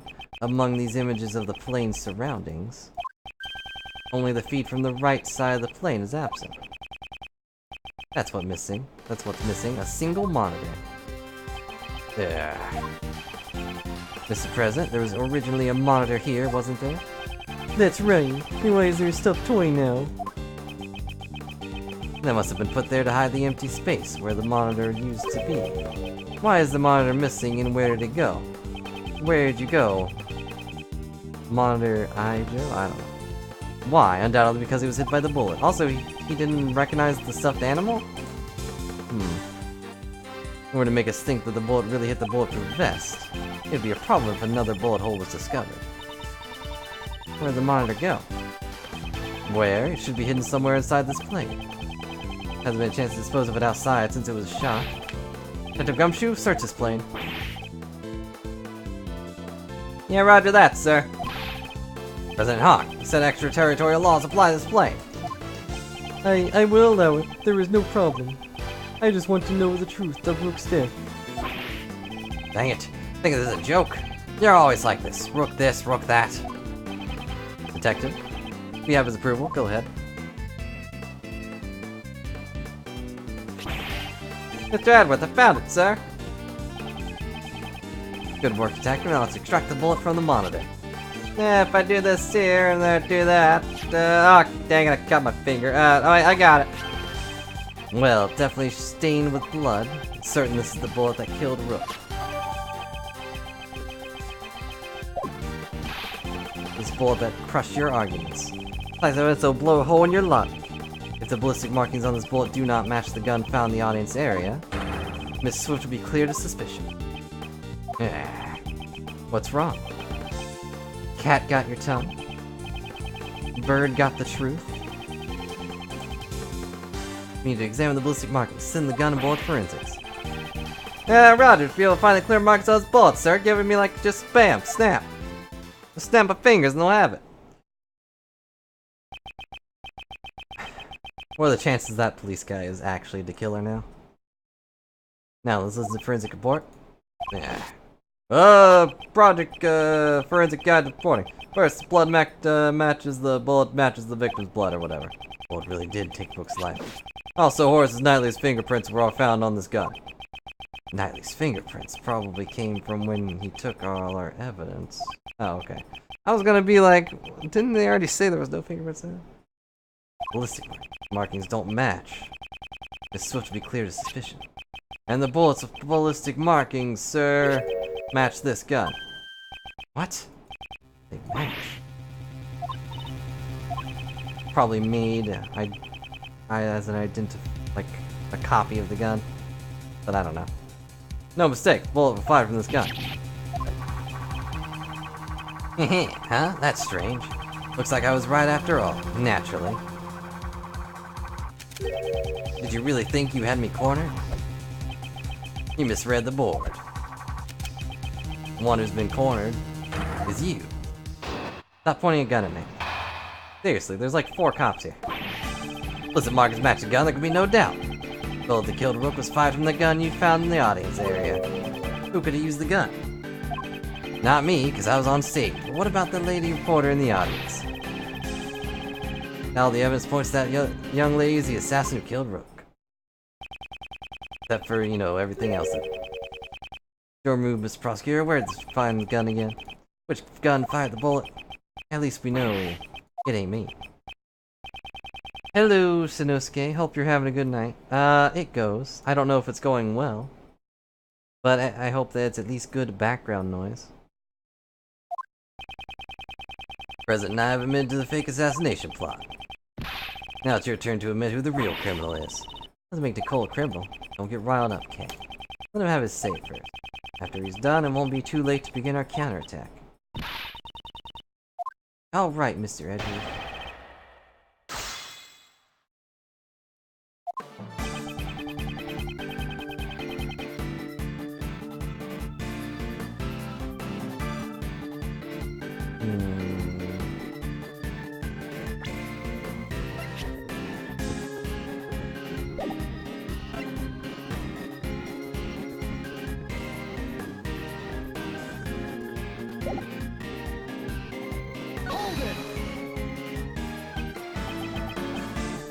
No, that's...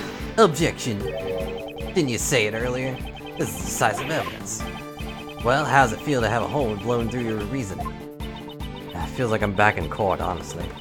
Ballistic markings match the gun we found, so does that mean Nicole really was the shooter? I'd like to believe it otherwise. But he got the decisive evidence on his side, sir! How should I proceed? Miss Swift isn't the killer. Ballistic markings should not match. Thoughts, Kay? Evidence is possible. Then maybe we should doubt the evidence itself, right? Doubt the evidence? Nicole's definitely not a criminal. If the evidence says that she's a criminal, there must be something wrong with it. You seem awfully sure of yourself. That's a great thief's intuition. Intuition? Still, it's quite possible. Above all, Miss Swift doesn't seem like the type of person to tell such elaborate lies. In court, evidence is everything. And yet, here I am doubting it. Which evidence do I doubt?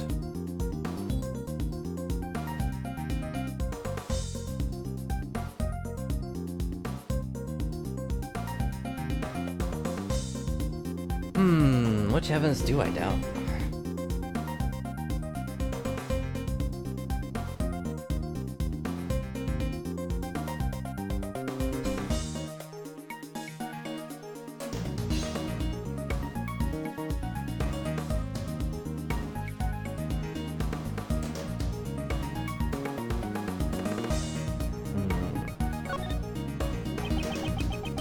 Maybe something strange about the bullet?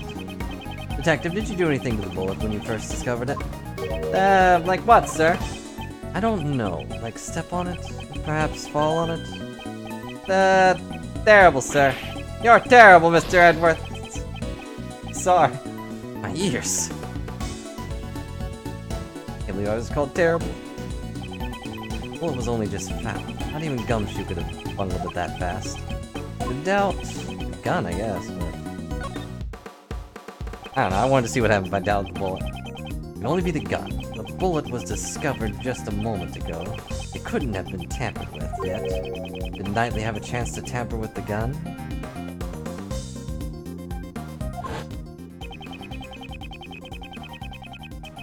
Ah.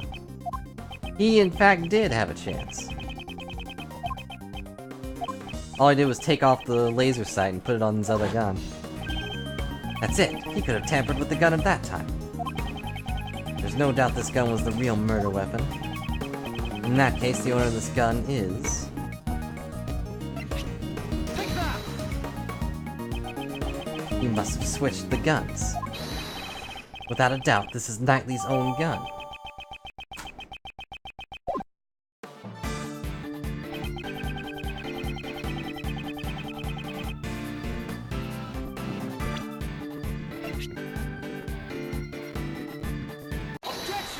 Objection!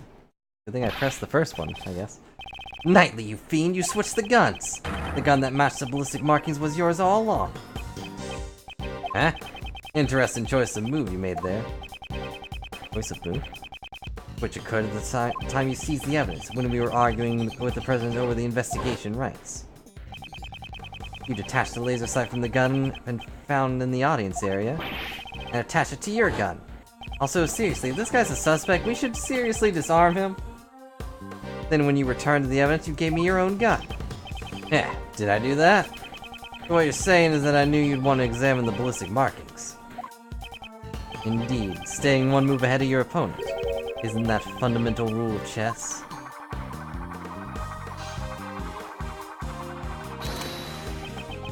Glad you feel that way, Mr. Prosecutor, but you're giving me too much credit. Besides, can you even prove I pulled the old switcheroo with the guns? I mean, probably. Gonna have to be the same model as mine. Pure coincidence. Take a closer look. Only one of them has a laser pointer attached to it. Check the number of the bullets left in the chamber. Only 2 shots fired, see? No evidence that I switched the guns, right?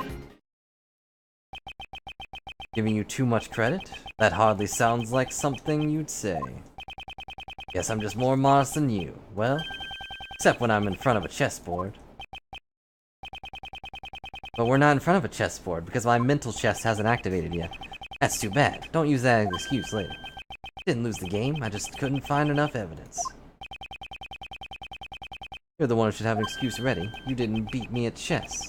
You only found the evidence. Whoa. That was a good comeback.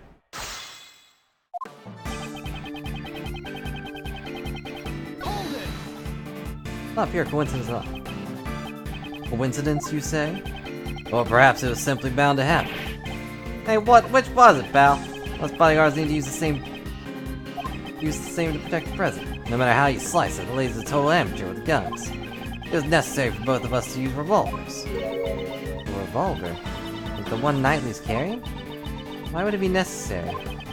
There's simply it has a simpler mechanism, it's easier to use, something along those lines probably. And you gotta get a job done if you're new to this sort of thing, there's nothing better. Truth is, I thought it was pure coincidence all along.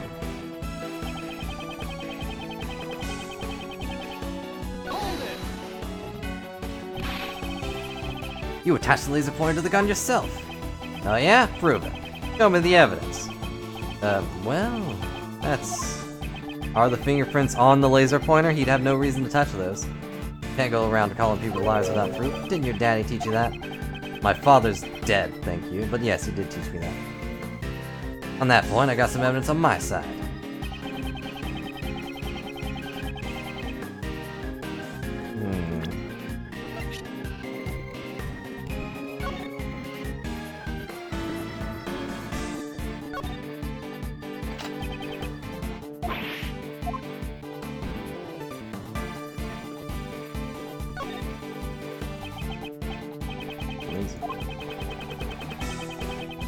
This is the exact same dialogue as before, even though it's a different gun.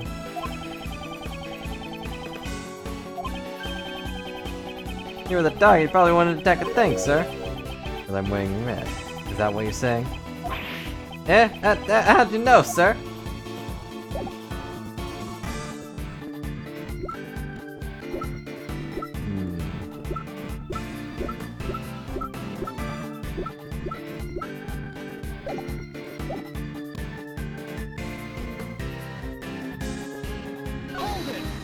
Hold it.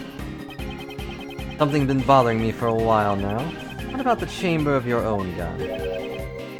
My woman here, now that you mention it. You reloaded it earlier, though.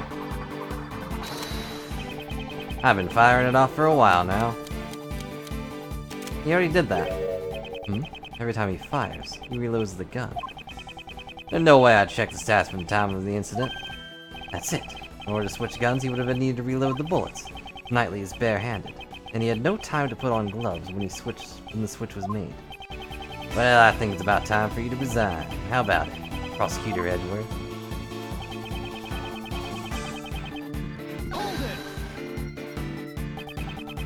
If it's evidence, objection. There isn't any. If there is, show it to me. We know there is, pal, don't we, Mr. Edgeworth? No time for another investigation. I can only use what I have right now. Think, consider all the possibilities.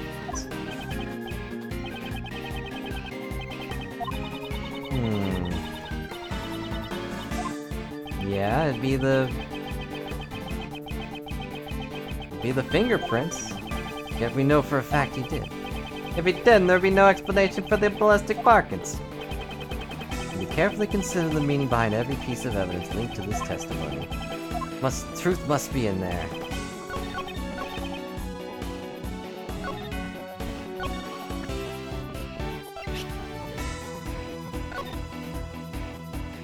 Can we examine?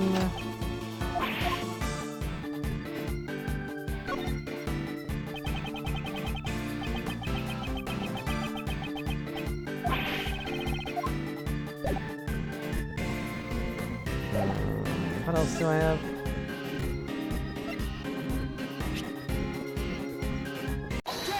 Okay. I guess we'll just leave it to the dialogue. That evidence is this. Call that evidence? Prosecutor Edgeworth. You're trying too hard. Certain traces were left on this gun. Traces that prove this gun belongs to you. Show it to me. What kind of piece you got? A rook? A bishop? Better not be a pawn. Well, the rook's dead. There's no bishop here. All traces of Knightley left the gun are... fingerprints. You left your fingerprints on this gun. Objection. Fingerprints, huh? Heh. That should be expected. I handled the gun earlier when I seized your evidence. Of course my fingerprints are on it. Objection. What if the fingerprints are in the place they should not be? What? That's not possible. Allow me to show you. There is one place where your fingerprints should not be. This piece of evidence will deal the final blow to your king. Here, Detective Gumshoe, please have a look at the cylinder. 2 shots were fired, sir, but where would the fingerprints be? on the other bullets, I imagine. You made the switch when you seized the evidence earlier. However, if all you did was switch the guns, you would have been found out right away. That's because the number of bullets fired by the two guns are different. Confound the audience, had two shots fired, sir. What about Mr. Knightley's gun? He fired 2 shots at the balloon when he was on stage. And later, 1 shot to kill Rook. 3 shots in total, not counting the number of shots he fired since then. After each of those times, you would reload the bullets.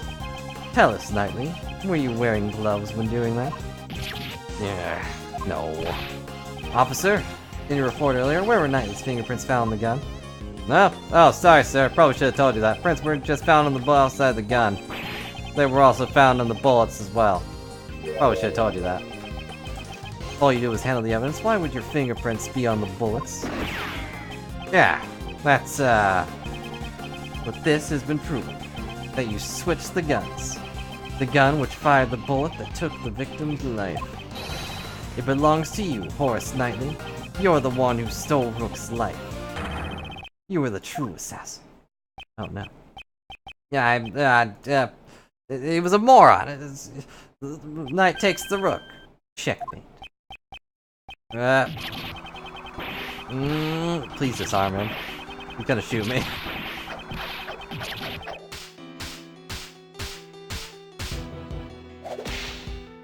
Ow.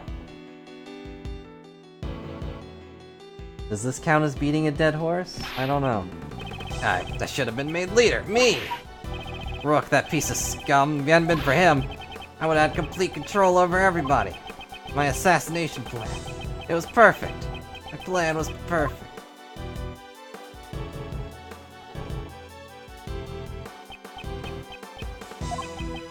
Detective Gumshoe, if you please. Roger that, sir. I don't know why everybody disappeared for a second. Edgeworth, the game isn't over yet, you hear me? That's enough. The rest of this game will continue in the courtroom. If only I didn't have a broken neck. Let's go, pal. Taking you down to the printing.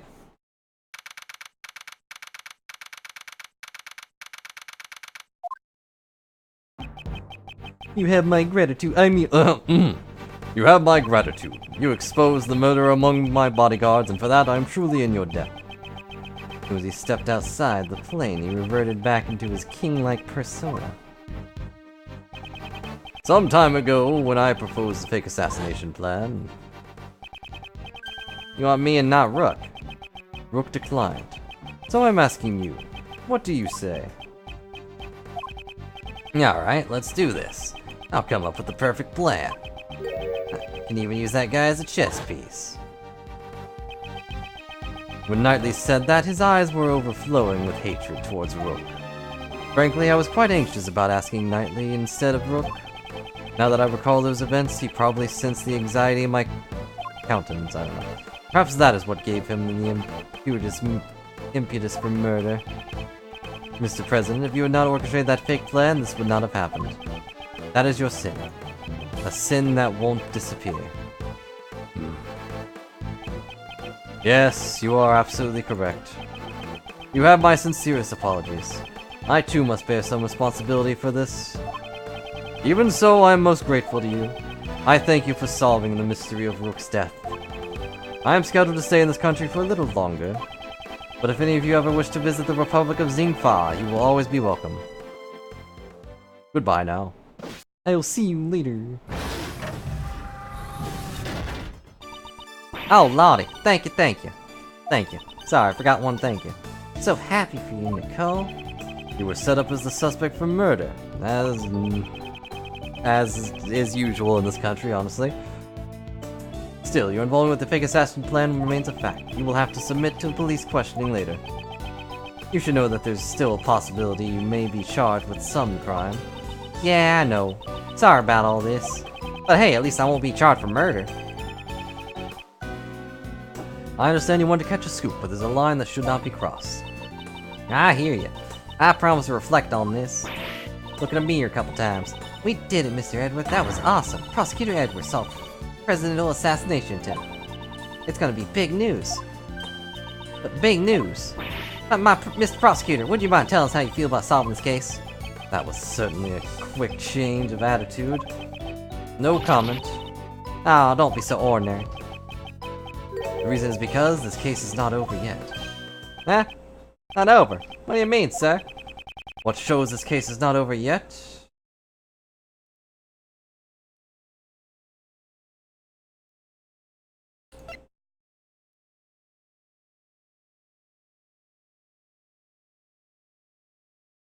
I guess Shelly?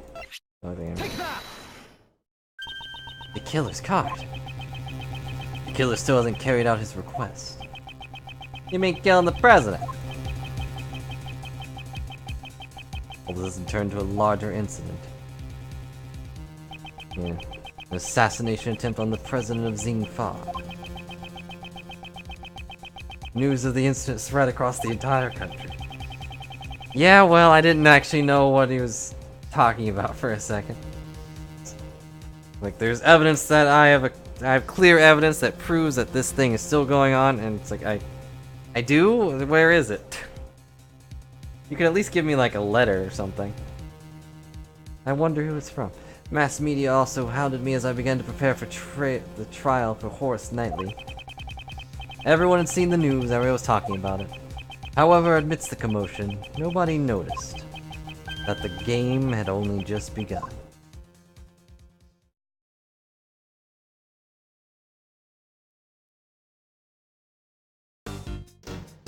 And that will be the imprisoned turnabout, I don't know.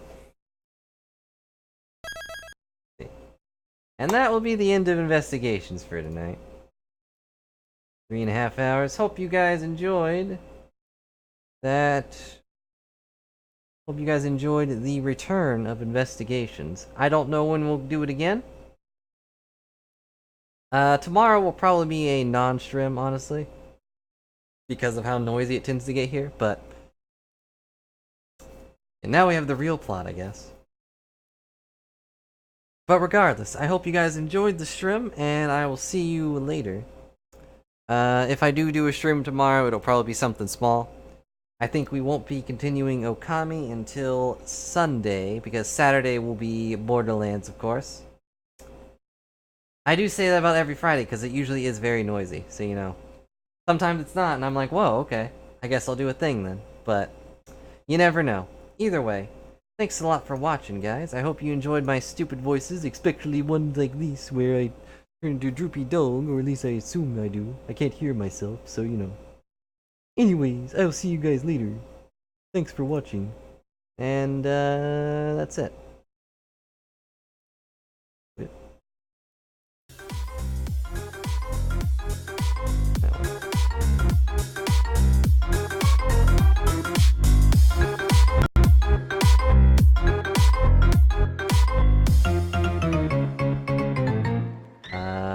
Could you stop doing that? Why does it keep doing this? I've only pressed it once. Hang on. Do that again.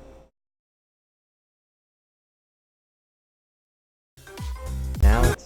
There we go. Anyway, sorry about that. It's not working at all. It keeps fading in and out.